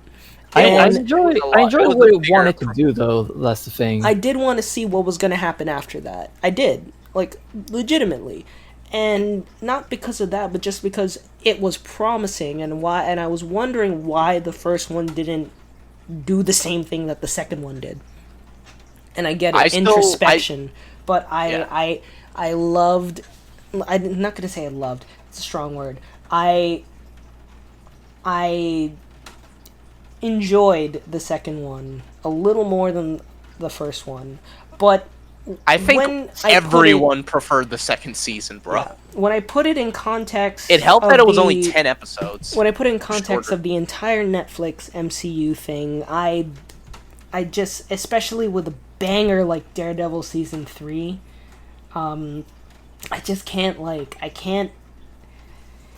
I can't live knowing that Going so dramatic with I this. put Iron Fist above it, you know? Oh yeah, I do remember you putting Iron Fist above Daredevil season 1 and 2, and I'm like, that is a bold I wouldn't go that That's crazy. Yeah. I was like, that is a bold move, Cotton. Let's see how that the pays off. Avengers Endgame of the Netflix MCU. And so I guess I couldn't live This is with the myself barnyard of the anymore. Netflix MCU. I couldn't live with myself Masterpiece.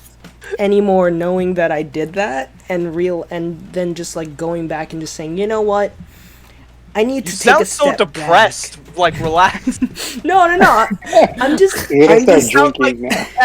He had to remorsefully go to his computer and delete his Jessica Henwick feet pic folder. It's I No, can't so- Lawrence has to so pull- anymore. Lawrence No, has to what pull a happened is flask out of his jacket now. the night after I spoke to my coworker who told me that he absolutely hated Iron Fist, I sat down in my bed and I just said, Oh my god. it sounds so dramatic, I'm sorry, this is actually, You're really making it out oh my god. Or this whatever, you actually, just keep going. this actually happened, that's why I can't really I'm not making this up. I sat in my bed and I said, maybe I was wrong. and then just it's Maybe not, and then just reading articles and just trying to make sense of all of my points and just realizing, well, shit, man, my opinions suck. And then You don't have to go. Stop beating yourself up so much. Jesus Christ. I swear It's to a TV you. show. Did I cause this? Did all my ranting cause this somehow? No, not at all. I No, brought back repressed memories. I mean, I'm serious. That just I had to take a step back and think about what I felt. Bro, it ain't that deep. It's a Netflix show. I didn't think our conversation about Daredevil coming back is was gonna lead into this. Right? What a tangent. Lawrence is having a midlife crisis over Iron Fist. Damn. But yeah, no, okay. Tell End me of how am I supposed to live without you? guys, please don't make me put in that audio again. But That's up to you, Alright, bro. but yeah, All right, keep going. yeah, Yeah, no, go. I absolutely think, yes, I maybe took a step too far with the whole, man, that was great, better than Daredevil. And so yeah, going back to Daredevil, third season was great. The fight scene at the end with Kingpin and with Bullseye, oh my god, that was a great fight scene. My favorite fight scene was the prison one because that will I'm a always be a sucker good for a one. one-shot Yeah. fight scene. Oh, those were always the best. Those were always the best. They had one every season for Daredevil. I can't remember what was the third one, but yeah, and I did know that there was one. The third one, that was the third one, the prison one. Oh, There's one every season. in the prison? Yeah, 'Cause- when Matt Murdock goes to the prison, Yeah, and then it a happens riot every happens, season? that was all one continuous shot. No, it happened. It happens in a prison every season. No, it happened in a prison in season 3. Oh, because in the first season, In the first season, it was like that hallway scene. Yeah, the hallway. It was like a callback to Old Boy. And in the second season, was it at a biker club or something like that? I don't know, to be honest. I with can't you. remember much of the second season because I remember liking the Punisher bits, but kind I of was disliking not the a big Elektra fan stuff. of the second season compared to the first one and the third one. Yeah, the second season is the weakest, but I don't think it's I did awful. like the I Elektra I thought stuff, the Punisher stuff was really cool. I just Elektra- didn't like yeah. the hand and the Elektra stuff. I personally like the Elektra stuff. I didn't really like not it. I the like the Punisher relationship, stuff. but maybe in another year I'll probably resent that comment. But yeah. The prison sequence in season 3 was the most Amazing. insane. Yeah, Yeah. it was amazing. I like, and that's why, you know, there was this whole movement, and even I remember when they did interviews with Charlie There was Cox. a movement. No, there was. Seriously, there was a website and everything. They said, bring back Daredevil. Iron Fist fans matter. Oh, Bruh. Jesus Christ. All right, no. but the way he said but the way he said movement. I get what you mean. No, there really But was damn. a movement. They had pictures and everything. They bought a billboard in Times That Square. counts as a movement, Lawrence? Oh my god. They had pictures? Pictures. Hold on, let me look it up. I'm gonna There- send them, like, just a random collage. Bro, this is a movement. Look. It was savedaredevil.com. There we go. Found it. There was They a bought a billboard petition. in Times Square, which Yeah. is probably super fucking They had expensive. a petition. They had That's T-shirts and everything. undoubtedly expensive. Yeah, no, seriously, they had the billboard, they had pictures, they had Charlie Cox even. I just love that was your criteria for something being a movement. It's like, bro, they have pictures. Krusty Krab unfair. So, Mr. Krabs is in there. so they had they bought out the billboard. Charlie Cox officially recognized them, and they were like, they had T-shirts and everything. Like they were big. It was a big movement. They really wanted Daredevil to come back, and I was just, that was great, honestly. And you know, going back to the news, I hope there's some sort of fate for season 4. But even Charlie Cox said season 4 might not even happen just because of Disney Plus. Daredevil probably will go back to, like, will show up in the MCU at some point in the future. If it's not if it's not played by Charlie Cox, then I don't even care. Yeah, well, he said that he's still open to it, so that's good, at least. Yo, at least put it on Hulu or something, because Disney owns like a majority stake in You know that at what's- this point. You know what Disney sucks? owns Hulu, yeah, or The, at least most yeah. of it. Remember The Offenders that was supposed to come out on The Hulu? Offenders? Yeah, The Offenders. It was like Offenders. That animated. the animated. Right, there was like a MODOK animated movie. And yeah, everything, it was or all show. canceled. with MODOK and Howard the Duck. It was all Fucking canceled MODOK. when they moved it to Disney, when Disney now owned a majority stake in Yeah, Hulu. all those They got canceled, right? Which is weird to me. I think because they had Howard the Duck, who fucking comes in the an In Endgame. Guardians. And Endgame, yeah, that's Yeah. Yeah, right. he's in the final battle. He's in there. He had a Tommy gun and everything. So it was really He's weird to fucking me ready to shoot that Thanos. Howard the Duck is canon and is part of the MCU, yet we are not talking about the fact that They he got- almost had a show and they canceled it. They got Howard the Duck to help in the final battle, but not any of the defenders. Yeah, right? Unless they don't even explain what happens. But yeah. Man, It was- speaking of the Defenders, I thought that was super disappointing. Yeah, it was. That killed all conversation, I guess. But I heard I about guess- it. I didn't watch it, but it was supposed to be a movie, wasn't it? No. It was like It's a, limited series. limited think- series on I think- Netflix that combined Jessica Jones, Daredevil, Iron Fist, and Luke Cage. Oh, I the think I'm Defenders. shocking Oh, everybody right now. for some reason, I was thinking of something else. I was thinking of Inhumans. No, Oh, no, that Inhumans. was a really shitty show. Hey, Was guess it what? actually? It was a show on. Let me look up what channel it was on, but it was a show. Oh, That was it was based in the MCU. It aired on ABC, and it sucked hard apparently from everyone who watched it. It was only All right. If critics said, like, if people who watched it said it wasn't good, then I'll take your word for it. Remember when they had a whole IMAX event for Inhumans? yeah, they had a whole like the IMAX premiere. event Oh my for it. They were God. like Yeah. proud. That's sad. They were proud of it. Yeah. Look at the shit I made. But yeah, that show only had one season of 8 episodes, and everyone who watched it seemed to fucking hate it. And hey, guess what? Guess who the writer was? The same person who did Iron Fist. season 1. Yup, Scott Buck. So yeah, the buck stops here. What I wanted to say is I found it I found it really funny how everyone stopped talking after I said the Defenders wasn't good, because it's like it makes it sound like I'm really shocking everybody by how much I now don't really now I see the flaws and have completely changed my opinion of the Netflix MCU. God. Well, to be fair, Punisher holds up. Yeah, no, yeah, it's all right. Punisher season 2 was okay. Yeah. Punisher season 2 was all right. Season 1 It was was- amazing.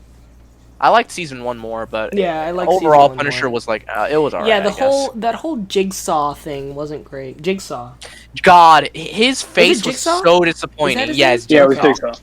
Yeah, His- that I mean, face that's was- face the is villain's supposed to name. The be character's so- name was Alex Russo, I think. Yeah. No, Alex Russo from I Wizards said of Waverly Place. Waverly Place. Nah, forgot his first name. Billy Russo. Madani. Billy Russo. Yeah, it's Billy. No, his Russo. name was not Madonna. That was the name of the agent. Oh yeah. That's what you were talking about, right? But yeah, God, Jigsaw was so disappointing, at least in regards to his looks, because he's supposed to be super disfigured. Yeah. But when you look at how he looks in the second season, it's like a cat scratched his face up a bit. oh, you and mean that's like the basically cat it. that took out Nick Fury's eye? Yeah, exactly. Which is Spoiler actually an alert. alien. Spoiler alert. Yeah. Whoops. I don't care. Spoiler for people who still somehow haven't fucking caught up with the MCU at this point. You know, I Captain can't. I will admit, in Captain retrospect, America. that movie wasn't all that. It was like Captain this- Marvel. Captain Yes. Marvel. Yes. Yeah, we all saw it together, right? Yeah. It wasn't all that, and I'm not even. I know you liked certain parts. Even of though it. you were the most hyped for it. I was the most hyped for it, and I don't know why. Lawrence is always the most You hyped thought for Brie everything. Because of Brie Larson. was hot, basically. Well, also, I had a lot of faith in it after Infinity War. I was like, yo, this I is gonna heard be something lit. I was like, yo, this is gonna be fire, yo. And then I went to go see it, and I'm like, Yeah, I remember this. He was super This is gonna excited. be for the it. I was Avengers reading, I action read the comics and everything, too. Like, He I was like, "This is excited. it, guys. The MCU ain't gonna get any better after this movie." doesn't get any better than this. And then it did. He pulled a young Eric, and he's like, "This is it. This is the peak, guys. Watch." Technology doesn't get better than this. Can you imagine an alternate timeline where Captain Marvel is the best movie, unironically, in the MCU, and not even Endgame or Infinity War compares to it? It took me a whole That'd be night wild. of thinking to realize why that movie failed. Not failed, but like why it wasn't as good as people. Well, hey, made it hey, out So to. Lally, the feminists will be angry at you. No, Hey. Hey, I mean, it was still an okay like movie. I said, I'm all for a feminist like Marvel MCU thing, but the thing is, they should have started with Black Widow. Hot take. Also, I Captain guess. Marvel isn't a very good character. I don't know care about hot if she's a take. woman. Yeah, are we gonna talk about Civil War 2? Come on, man. That was Yeah, like No one- seriously, have no you one read needs to that? talk about She's Civil War awful in that. Yeah. That's why no one likes her. which is so weird because if you And it's not because she's a woman, it's because her character's shit. yeah, and it's funny because in Endgame she's like, well, hi Peter Parker, and she's like, and then in fucking Hi, Peter Parker. Civil Got in, something for me? in fucking Civil War 2, she's like, Miles Morales, you're under arrest. And it's just like, God. man, that speaks volumes. Yeah, I mean, no, hey, like in all fairness, you liked certain parts of yeah, that. I did. There were good. You know which ones I'm talking Yeah, I know, but there were Wink. like the whole the whole '90s thing was cool, kind of cool too. It was.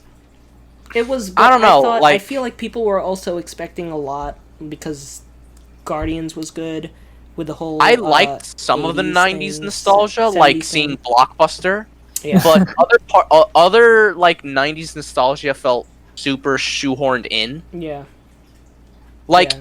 it worked really well in Guardians because Star-Lord had an attachment yeah. to that era of like Right. music and Yeah. stuff. So when it played, That was it, the like, last. it really fit. That was the last thing he like experienced on Earth before being taken up into away in space. So it makes sense for that. That's Yeah. all he knows. But with Captain Marvel, she did not grow up in that area at all. She has no attachment to the 90s at all because, you know, she was raised on that alien planet.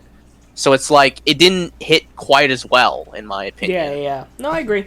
And I mean, there like I don't really know. Like, I'm trying my best. Also, the Nick Fury thing really messed me up because I hated the Nick Fury thing. Like, I like the relationship that they have, but I didn't like. Yeah, they had a good camaraderie. I didn't like that eye thing. That was like, you're fucking telling me that. Oh my Bro, god. okay. Relax. That the It's cat, like the Ash thing all over again. a fucking cat. I don't care if it's a fucking alien. He scratched his eye and he's blind in that eye forever? What? Are you serious? He should have at least lost his fucking eyeball from an alien laser or some shit. Are you serious? They wanted to subvert expectations. Whoa, what a subversion! Because clearly that has to be a thing all the time. It's like we have to subvert expectations all the time. Yeah. But yeah. Anyways. Yeah, I don't know. That movie was like it was eh. It was like a typical MCU movie. Yeah, honestly. absolutely. Like it's not the worst one, but it's nowhere near the best one. All right, things I didn't like about the movie. They made the movie like they chose the right character, like Captain Marvel, like, oh, awesome, we get another cool character, another female in the Avengers, and we're gonna see her in Endgame. Great. But a really horrible plot. Right. Like, it's a really horrible movie in general. Like, it was not. They made the stakes so high, and I guess they tried to shove the movie out so fast that it ended up not being good at all. Yeah, honestly, I preferred Wonder Woman compared to Captain Marvel. Despite compare Captain Marvel with Captain America, the first one, the first Avenger. Yeah. Those two, put them to like next to each other, and you get, you could see the difference. Even if, by popular demand, Captain America was a better movie. You can also see like the directing and like the time it took with it. When you watch Captain America without even knowing about the character, you get like a cool World War II movie. That's like a timepiece movie about a character. Yeah, I generally liked the Captain America movies. I really liked Winter Soldier, especially. Yeah. Yeah. Like Winter Soldier is one of the few MCU movies I think is just a legit good movie. Period. Right. I think Or what was Isaac saying? Oh yeah, go ahead. Same. Oh no, just that. Everything you said. Captain Marvel just they didn't take the time to make a good movie. Like you could tell that they rushed it. I guess it also doesn't help that like she's really OP as a character. Like she's insanely powerful. Yeah. So it's just kind of like kind of ridiculous, like to like get such an OP character towards the end of like this. Yeah, but yet somehow she would couldn't. have She beaten couldn't Thanos one if it KO. weren't- She couldn't KO Thanos in one hit. You're telling me that? I don't know. Stones. She came too late. They set her up to Literally, They deliberately made her come late to the fight. To fight Thanos, he already has a 6-star. And she was also out of that movie for like a good majority of it, despite She being was heavily barely promoted. in it. Yeah, seriously. I don't know She what the got hell the top whole billing point of that on the posters. on the poster, and she's in it for like 10 minutes. Yeah. My thing also, look, I love Brie Larson as an actor, but she kind of falls flat with this. I'll be honest, her performance is okay because they're trying to make her seem like alien, but at the same time, she's really boring. Yeah, I don't know. I hear Brie Larson is a great actress. I don't know if I've ever really seen any other movie that she was in. So I would not put the blame squarely on her. I feel like part of it is probably the script and the directing. Yeah. And I mean, in this movie, yes, she is, and in subsequent movies, she is very boring, and like no one, and just like I find myself being more interested in the pile of rocks from Thor than. I wouldn't go that far, but okay. I like the pile of rocks. The pile of rocks has a personality. You said pile of rocks? Yeah. Sorry, what's his name? Korg? Oh, I thought you were talking about a literal pile of rocks. Yeah, honestly, me That's why too. I'm like, alright, that's a little much. No, that's exaggerating. Just out here roasting Brie Larson. No, the rocks. This is Korg, and that Dude, guy. you just gotta call him the rock guy from Thor. Yeah, I don't know why you called him pile of rocks. rocks. What is he? Is he not a pile of rocks? An actual pile of rocks that they like humanized From into the like set of the movie. character. That's They're like, exactly what this he is is. my friend. It shows a pile of rocks. He's a pile of rocks. This is my friend, Rook. This is the whole Thor thing is actually really funny when he's like, this is and that's tree. That was That is tree. That was funny. yeah, that I think is still funny. Look, Chris Hemsworth still delivers a really good performance, I'll admit. I mean, he's done now. He can't deliver anymore. What do you mean? He's going to be in the next few movies. Is he? Yes. Oh. He's gonna be in Thor 4, and he's gonna be in he's gonna be in as Guardians of the Galaxy. Oh, you're right. Yeah, I forgot that he was going to be in the next ones. Yeah, and but I think that's gonna be the end of it, because after Thor 4, they're giving the mantle. First off, they're apparently giving the mantle to Jane Foster to do the whole Daughter of Thor. Daughter of Thor. Yeah, they're doing that whole thing. So I think Natalie Portman's coming back, which is cool. Oh God. Oh yeah, I heard she's coming back. This is cool. But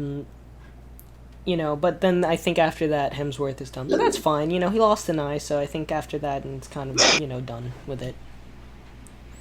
He lost. He made the greatest sacrifice for that role. Yeah, but I digress. I think I've destroyed the MCU enough today. I think our last topic, somehow we managed to get into a whole rant about the MCU. To summarize, we talked about a billion things there. To summarize, Daredevil is still one of the greatest Netflix MCU. I hope it comes. No, I hope it does come back in Disney Plus in some way, shape, or form. I hope Charlie Cox gets to play. Iron Fist was not as good as we had originally explained, and a lot of things about Captain Marvel were actually also not good. Anyways, next topic. Game Gear Micro. Somebody want to take that one? So the Game Gear is back, and it's very small. And how are we supposed to play this? It's okay. So it's very small because it's the Game Boy Micro. Game Boy. It's the Game Gear Micro. And it's very small, like Ray said. It comes in 4 different colors, and each variant also comes with 4 different games. Which is a dumb move already, in my opinion. I absolutely But also, agree. it's pretty expensive for only having $50. 4 games. I think it's like $50. It's $50 for $50. And the thing is, if you want to play them, if you want to play all the games, you're gonna have to buy all 4 of them. So that's $200 you already have to so shell that's out. literally asking for $200. But here's the thing, though. Who gives a shit about the Game Gear? Right? Yeah. Bro, if you wanted to play Sonic, just play it on the Genesis or play it on your phone. Look, I'm not gonna say there weren't good games on the Game Gear. I know that some of the Sonic games on there weren't too bad. I even heard that a Ninja Gaiden game on there isn't too bad either. Tensei Gaiden. It's an important part of Sega's history. Yeah, it's a part of Sega's history, so I get the idea of doing this. I don't want to discredit it. It's just they're going about it the entirely wrong way. What, like Ray said, way too small. There's literally an accessory that you'll basically be required to buy to be able to play it because it's that small. Wait, which one? Oh, the big window. The Sega big window thing. All right. No, I'm serious. All right. Bruh, I'm asking, what is it? I'm literally looking at a picture of it. What are you talking about? Can you show it? Yes. Hold on, but yeah, I absolutely agree. It's really bad. They're missing the point of what made stuff like the NES and SNES Mini successful re-releases of consoles. Yeah, and here's the thing, though. Oh yeah. So that's what I was talking Sega about. big window, magnifying Okay, glass. my bad. That's what I was talking about. You need this to be able to play it because it's way too small otherwise. Bruh. But and it's funny you mentioned that, Ray, because the thing is, Sega themselves made a Sega Genesis equivalent of the NES Classic and SNES Classic, and it was arguably better than those two. So I'm what happened here with the Game Gear Micro? So you're getting this Game Gear Micro, which is 4 $50 consoles with 4 games each, Which, by the way, does not. But why I not don't just think make him has a one? save function. Does it have a save function? If they had Right? all the games on one system, then maybe the price would be justifiable. Hold on. There's 4 games and- with each model, so that's 12 games. Is Right. there a save function? Jesus Christ, this thing is tiny as hell. Yeah. Hold on. Is there a This- save function? Or This looks no? like, alright, I'm not gonna front. This deadass looks like something I can get from a McDonald's Happy Meal. It looks like something you would put as like a keychain. You guys remember those Sonic mini games Yes. that you could get from McDonald's? I remember the Crash love ones, them. yeah. I still have a few. I'm Sonic pretty the sure. Hedgehog. Wait. So, question. Wait. Did the Game Gear have a save function? Well, no. Okay. Great. So that means the Game I Gear imagine might it go- would wait. depend on the game. Yeah, it depends on the game. Like I'm seeing an Sonic. RPG game here, so Yeah. Yeah, Yeah, I think I it would- depends on I the would game. hope 'Cause so. remember, back then, battery packs were sort of Yeah. rare. So yeah, Right. it depends on the game. I would hope there's a fucking save function if they're including an RPG game on there. Yeah. there is. Yeah, I mean, I'm watching a teaser. I'm watching the teaser video for it, and there's at least 2 or 3 RPG games here. So they would definitely. Sega, what the fuck? You know what I hate with this see, too? You see someone They- mad as fuck on the 4 train, like smashing their Sega Game Gear. On their tiny ass Game Gear. How do you even? I'm sorry, what you said, Eric? Well, no, I was gonna Sorry. say one thing I hate with this is there's 2 Sonic games with this Game Gear Micro, but they split it between the black and blue model, and I'm like, Oh my why?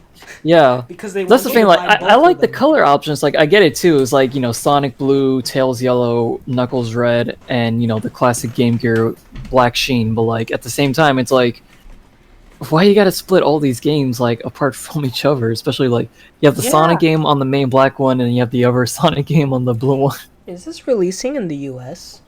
There's no international release date yet. Wow.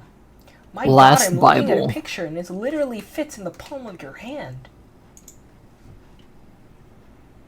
You know, what's funny is that I used to Sega think can't that get a the break Game Boy sometimes, man. Micro Like- was small. Then again, wasn't the Game Gear itself, like, a kind of a big, like, system to have in your hands? No. It was very big when it I would first say, yeah, came out. I would say Yeah. it's around maybe the size of a PSP. I think it was bigger. Like the PS Vita, maybe? I don't know. I never held one in my hand. I would think the PS Vita is comparable to the PSP, so I don't know. Yeah, the PS Vita and the PSP are. I mean, the PS Vita is obviously a little bigger, but Yeah. they're roughly around the same. I would think, if you ever seen people holding the N gauge, like if you've seen videos of it, I imagine the Game Gear is like around that size, just for comparison's sake. Probably. Yeah. Yeah, look Yeah, at how look at that picture of the Game small Gear. that is. Oh my How are you god. supposed to, like, geez, the buttons. You And died unless because... I'm reading this wrong, don't you have to buy all 4 to get the big window? Or is it just Bro, a I separate? want to play video games. I don't want to take an Bro. optical exam at an eye doctor. It's like an eye exam. Bro, you can just play these on your phone. Yeah, I know. This is insane. I don't They're know. charging $50 for this. Yeah, I enjoy the you- novelty, but that's a steep price, and it's like $50 per console. You're spending upwards of $200 to get all 4. With only 4 games. In Hey, yo, you live like Yeah. this? It's you live can't get like a it? Switch. Sega. You see live some like dude with like see some You dude know- in like a closet room for an You know apartment what, and he's playing on a what Sega bugs Game Gear. me is that it's like, yes, I get the nostalgia, people are gonna get it for that, but the big issue is that Sega had a good opportunity to do something good. They did. They had a great opportunity to capitalize on nostalgia. it's Nostalgia. nostalgia. Yeah, I was thinking, like, is that my nostalgia? Nostalgia. And that includes them possibly doing like a an NES mini kind of thing, you know? That would have been great. Do you guys remember how much the NES and SNES mini sold out? Yeah, it's time, somehow Yeah. real. and it's reselling for like $200-$300 on the secondary market. It's Yep. like it's ridiculous. And Yeah, so Sega had a good opportunity. They did, and they fucked it up. it's so weird because, like I said earlier, they Where you did. played it, they Genesis fucked it Mini, up. and it was really good. No, exactly. It's a great idea. Trust me. But the fact that they messed it up with the 4 games. They thing. should have done the Game Gear Slim. They messed The it Game up with the $50 consoles, and that there are 4 of them with 4 games each. And then they messed it up with the size. There's a fucking magnifying glass. Like, How do you play this?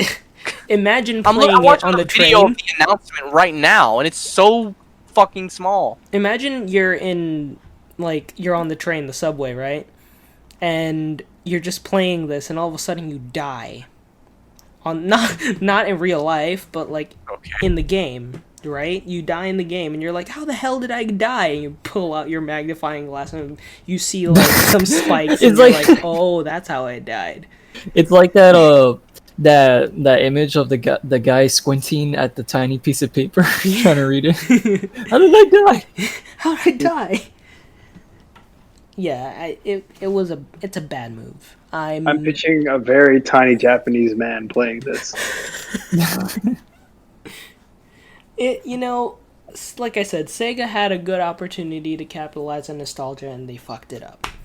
And The Game Gear wasn't even that big anyway. I don't know why this of all consoles needed a re-release. Sega. That's the You blew that's it. The Game Gear. Sega, you blew it. That's a regular Game Gear. You know, it's funny. Our cell phones have a bigger screen than the Game Gear Micro. Yeah, It's crazy. I know. That's literally. Imagine watching YouTube literally- videos on that thing. Oh my god, I'd go blind. Imagine watching Imagine Netflix watching- on that thing. Imagine Yo. watching Daredevil on there. Oh my I'm about to God. watch The it. tiny little screen. About to watch Avengers Endgame in Chinese. I'm thinking Game Gear Oh, Micro. Chinese subs. Jeez. It's like watching Game Boy Video, but like on a micro. What the fuck's sake? You trying to kill us with this tiny screen? You're Like, trying my to eyes- kill Like, us. it almost looked like a candy in like the guy's hand. Yeah. It's like a piece It looks of like a candy. keychain. Yeah, that's Yeah, why. it looks part like one of of me those thinks maybe candy this was a- containers Yeah, like this deadass Bruh. looks like something you could get from like a cereal box. from like Hot Topic or something. Yeah. And yeah, like Ray said, it almost feels like they wanted this to be like a little keychain sort of thing. But I guess It they feels- decided to go like, nah, it's like a micro console like the others. And we'll sell it for $50. I'm getting fidget spinner vibes from this. Just from like, it's so stupid, but people have it. You know, Yeah. You gotta have it. look at my cool shit, my Game Gear Micro. Yeah, about to watch. So yeah, about to watch You- Netflix. they haven't announced if it's gonna release internationally, but in Japan, the equivalent price in terms of yen to US dollars is like $50. 45 to $50. Yeah. I can see it flopping in the U.S. Honestly, who the hell's gonna want something with small screens here? I know a Sega collector will probably get it, but like I mean, yeah, in terms of Sega. consumers, I don't know. Yo, you think Johnny will get it? I don't know. He'll be like, Unless "Guy." unless he wants to collect like that version of Sonic on it. He's gonna make. Well, "Guy, yeah, that's the thing, because seriously?" that Yeah. dude has a ton of versions of Sonic 1. Well, does that count though? Like would the Game Gear Does the version game- count? Yeah, because it's the 8-bit version, so I don't know. We'll see. I guess Alright, how about this? We donate to him. we donated to him. There So, you go. yeah, Now you have to have He has it. to do a donators marathon. He has to review the Game Gear Micro. Game Gear Micros. Yo, that sounds like a legit plan. Not gonna lie. Dude, we should do it, and then he'll refer to us in his video. It's like, all right, Ray and Eric, I love you guys, but you can I love kiss you guys. my ass. Also, fuck you. Damn. He has big hands too, so I don't know Oh, how we shit. play it. Bro, we've been People- doing him even less of a favor. My hands aren't that big, and I feel like I wouldn't be able to play it, so that says a Dude. lot. Yeah, I don't know. I can imagine Johnny just be like, "What the fuck is this shit, guys? Come on." It's disappointing. It really is. About to play some Halo on this. Halo DS on the Game Gear Micro. Halo Game Gear. Halo game. IGN reviews it. Well, Halo DS on the Sega Micro Gear. Bungie was planning it all that long ago. They're like, if the Halo DS plans don't work out, we'll do it for the Sega Game Gear. We'll go back in I love time the idea that like they were planning Halo DS, it didn't go through, so they're like, let's jump back like 2 generations to a the different Game company's Gear. console. That's like going, oh man, this like PS3 game didn't work out. Let's release something on the PS1 now. Let's go back to the Game Boy. Like, oh my god. Make games for MS DOS. I'm imagining the gameplay for that. It's like Resident Evil on the Game Boy.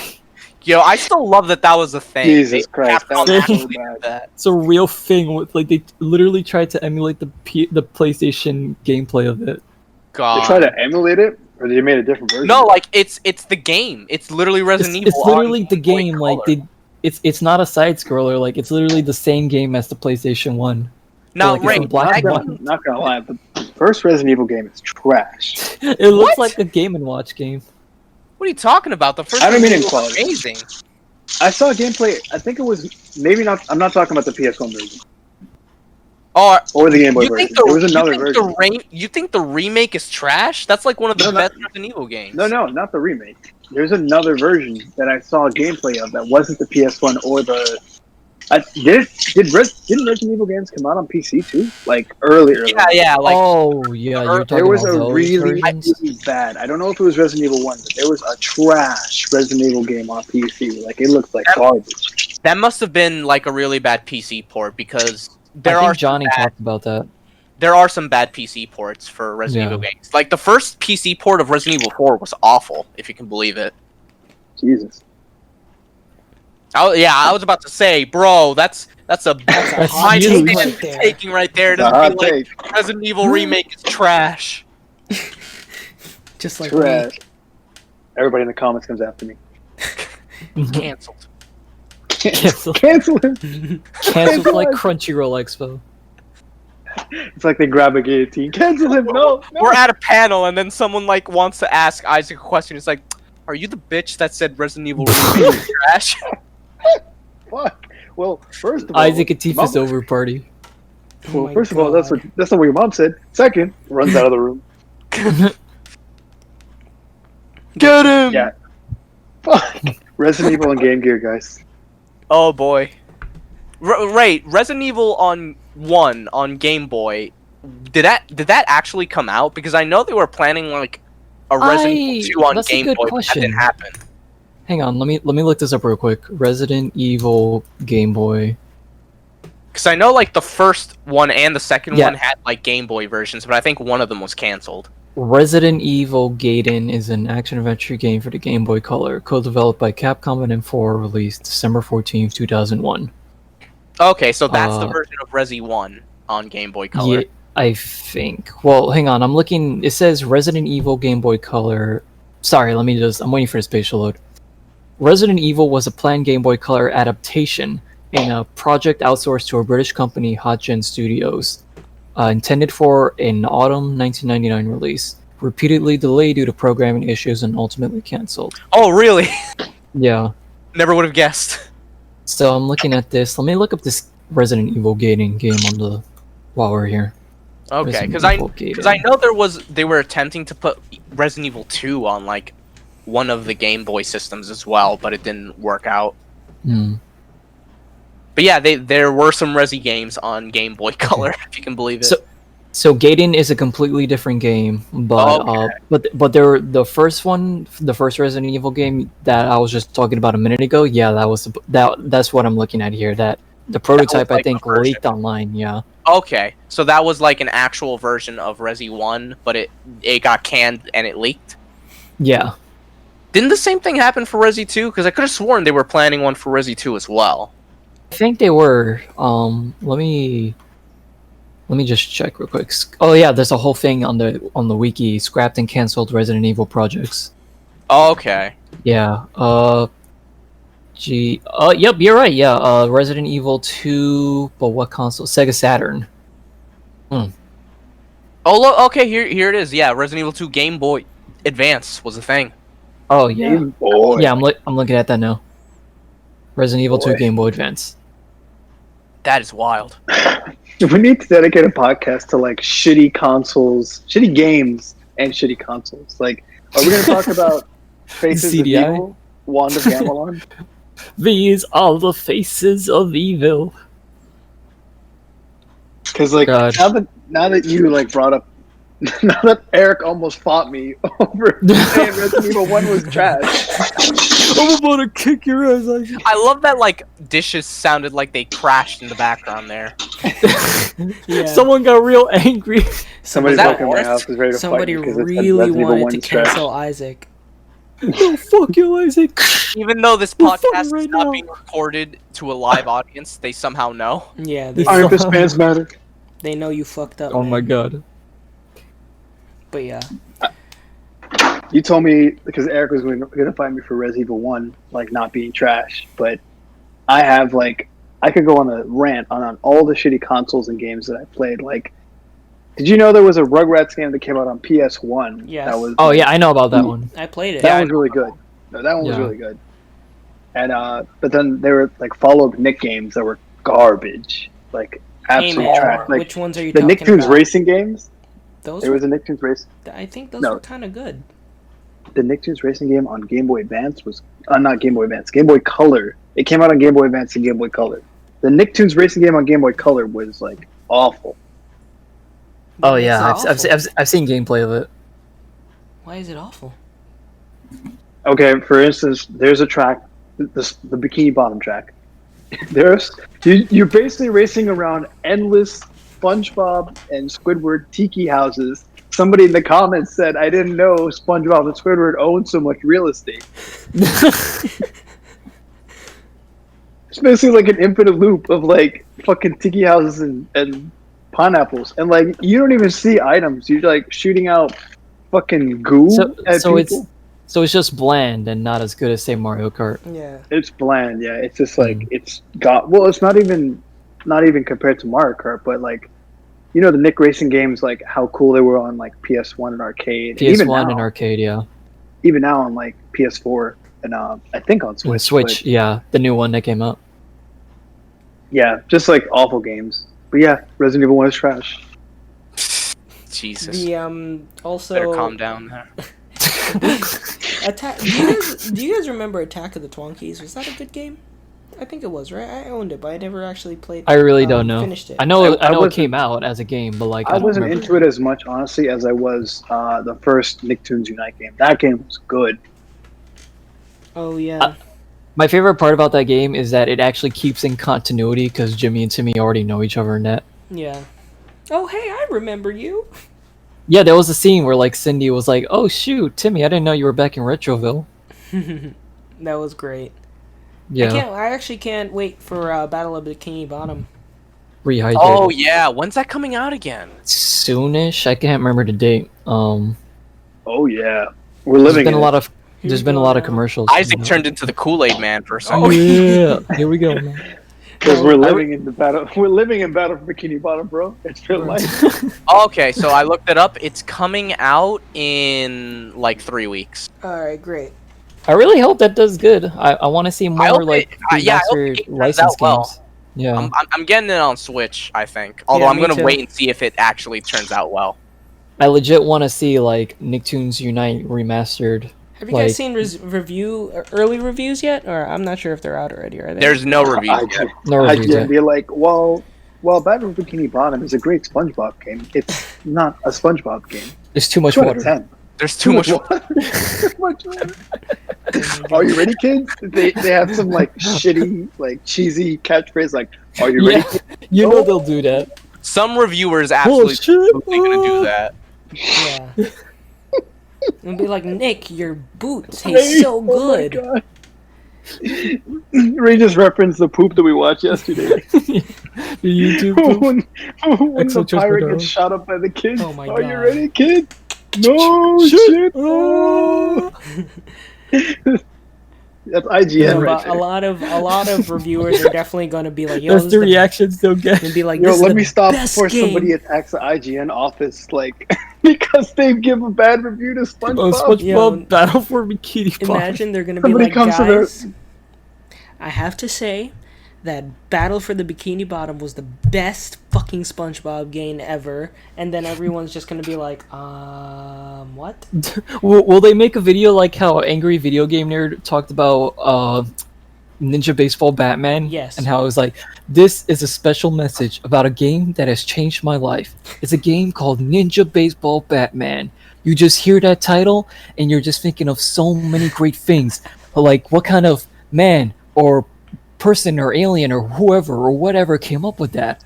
You're just thinking of ninjas and baseball and Batman. Alright?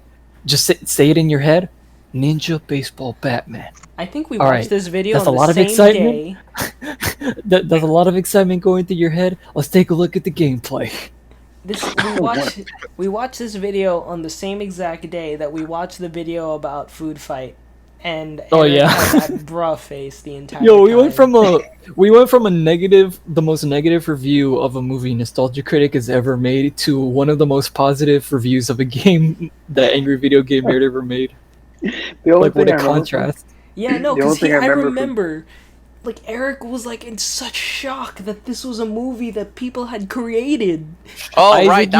That was back when we should've- still watched Nostalgia Critic. Yeah. Yeah, Isaac, you should have been there for that legendary moment of like when we were watching the Food Fight review from Nostalgia Critic, and we're just confounded by like how a movie like this existed and how He's- people wanted to steal it, like the original hard drive for it.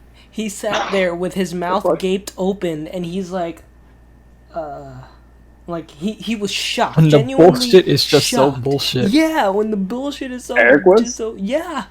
Literally, throughout the entire documentary, I think even like it's not even up on the original channel anymore, right? It's so bad that it's not on the channel anymore, right?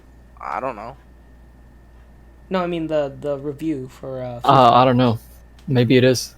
yeah, but I Maybe. remember when we watched it, it was. Oh, it was yeah, just so I funny. think- Well, I think that was, well, I don't know if it was taken down out of like, disgust, but like I think it was Disgust. I think it was either just not on YouTube at the time, or maybe like something happened with like copyright. I don't know. Like, No. but yeah, I think we did watch it from like another person who uploaded it. No, this movie doesn't deserve to exist. But yeah, This movie was made by Satan. there you go. See. I thought Food Fight was a game. No, dude. Ooh. It's a It may as really well- bad movie. Wait, am I It may thinking as of well have something? looked like a game. What was that game that Eric posted? He posted it in the chat before. Of like, it has some gameplay of like a dude with really weird legs and feet, and he's just like moving around. Are you talking about Octodad? No, I don't know. What game?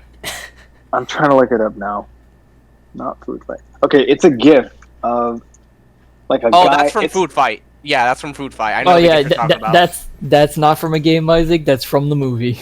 Are you dead ass? That's the movie. That- apparently, the original version of this movie was gonna look so much better, but like the hard drive containing that version of the film got stolen, and I don't think it's ever Who been the recovered. fuck wanted to steal Who wanted to that? steal it? Yeah. And let me the see. other thing too is like, unless you were holding it for ransom, what reason would you have to steal that movie? Like, if you upload it anywhere, they're gonna find you. It is depressing how much money got put into that movie. Like, yeah, think it of, was like $1 million. it could have been budget. used for like food and stuff like that, but no. Actual food. And like, Like, there was you know. official brand characters in there too. Like Mr. Clean was in there. Oh yeah, this one. Yeah, Chester there you Cheetah go. had a cameo in that. God. I've seen that. Oh, the tuna fish, logo characters there too. Yep. Oh yeah, and the Mr. The Clean dolphin with like the glasses. whale. Yeah. and Mr. Whale. Clean. The Vlasic duck. The honey bear, bottle bear. They had actual like licensed mascot characters in there. Oh my god, this is hideous, dude. Yeah, dude, it's What the fuck is this really movie? bad. If you have time, watch Like- the review. It's funny. In a way, I want to feel bad, but at the same time, it's I like don't this is feel a bad. story you wanted to tell. I don't feel bad. This mean, is your this is- magnum opus. Damn, girl, you look like this. You say that there's an actual a love interest in the movie who's like, "Damn girl, you look like this." Yeah, Charlie Sheen is in it. by the way? Yeah, Oh, I Charlie for- Sheen is in it. Forgot he was in that shit.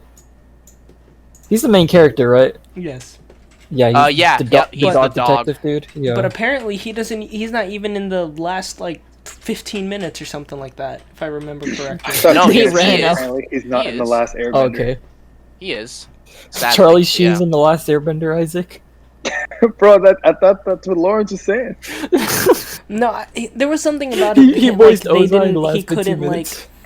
There was something along the lines of like he couldn't finish his voice or something like that. I don't remember. Maybe I'm remembering it wrong, but yeah, that's what I'm thinking. I can believe that happening though, despite that. Yeah, I mean, it's really sad because they got Wayne Brady, Hilary Duff, Eva Longoria, Christopher Lloyd, Such an all-star cast. Yes. Oh, sorry, yeah. Harvey Firestein, like. For a second there, you're gonna say Harvey Dent. I thought you were about to say Harvey Weinstein. Yeah, well, if they, imagine. It was just, well, I mean, hold on, who owns the creme la crop, of course. Yeah, it was just bad. It was very bad. I refuse to acknowledge its existence God. anymore. It doesn't exist. It doesn't. It's not canon to reality. Nope, not anymore. Anyways, yeah, that is the story of our lives. Well, I think that's a good time. That's our wrap show. up. That is the time to stop. Wrap up the podcast. It is time to wrap up. The Yeah, podcast. seriously. Actually, wrap up. All right. That was a Imagine. good show. Imagine, fun fact, everybody at home. We said, we're not going to go past 1 a.m. Guys, it is 1:57 a.m. One on the fucking East Coast. 57. 1:57. Not just 1:57. Yeah, 9:15 start 1 time. Famous last words. Yeah. The famous last words were when 12:01 Eric was like, midnight. Maybe should we just make the start time like 8? yeah. That way, let's like try. So what was funny, when we start late, it'll to start the- at 9. And Yes. the end time will be 3 a.m. So to the audience, something that was funny is that the famous last words were uttered by Eric, who said, "Yeah, we have time for the last two topics." And When did I say that? thought we were About gonna an hour spend like ago? at least 10 minutes, yeah, and we ended up spending And like we almost spent a half whole, hour. no, we spent a Yeah, whole we extra did. hour by Because the we way. keep going on tangents, but I mean that's kind actually- of what happens. Yeah. I actually timed today's episode. Let me see where we're at right 3 now. hours and 3 31 hours minutes. 31 minutes. Yep. We're at 3 hours? Yep. 3 hours and 31 minutes, fam. All I right, love that. everyone. Okay, that's funny because I remember Ray before we started. Ray was like, "All right, let's not try. Yeah, let's yeah, try let's not to not go go past over 3 3 hours." Lo and behold, Here we are. All right, everybody. It is time for us to mystifully disappear and come back in 2 we weeks. should just have an episode that's like 10 minutes. maybe, April Fools. maybe one day. All right, everybody. My Thanks name, everyone for joining us. thanks for Please joining be us safe again. and take care of yourselves. my name is Royal Dude Lorenzo. I am the Blue Squid here on the Inkling Brothers podcast. My name is Ray, also known as Meatloaf Man. I am the Purple Squid here on the Inkling Brothers podcast. I'm Isaac, aka the Red Squid, Simp Isaac on the podcast. I miss my wife. And that's Eric. And yeah, and I'm Eric. All right, everybody. We'll catch you guys in 2 weeks. See ya. Take care, everyone. Walk.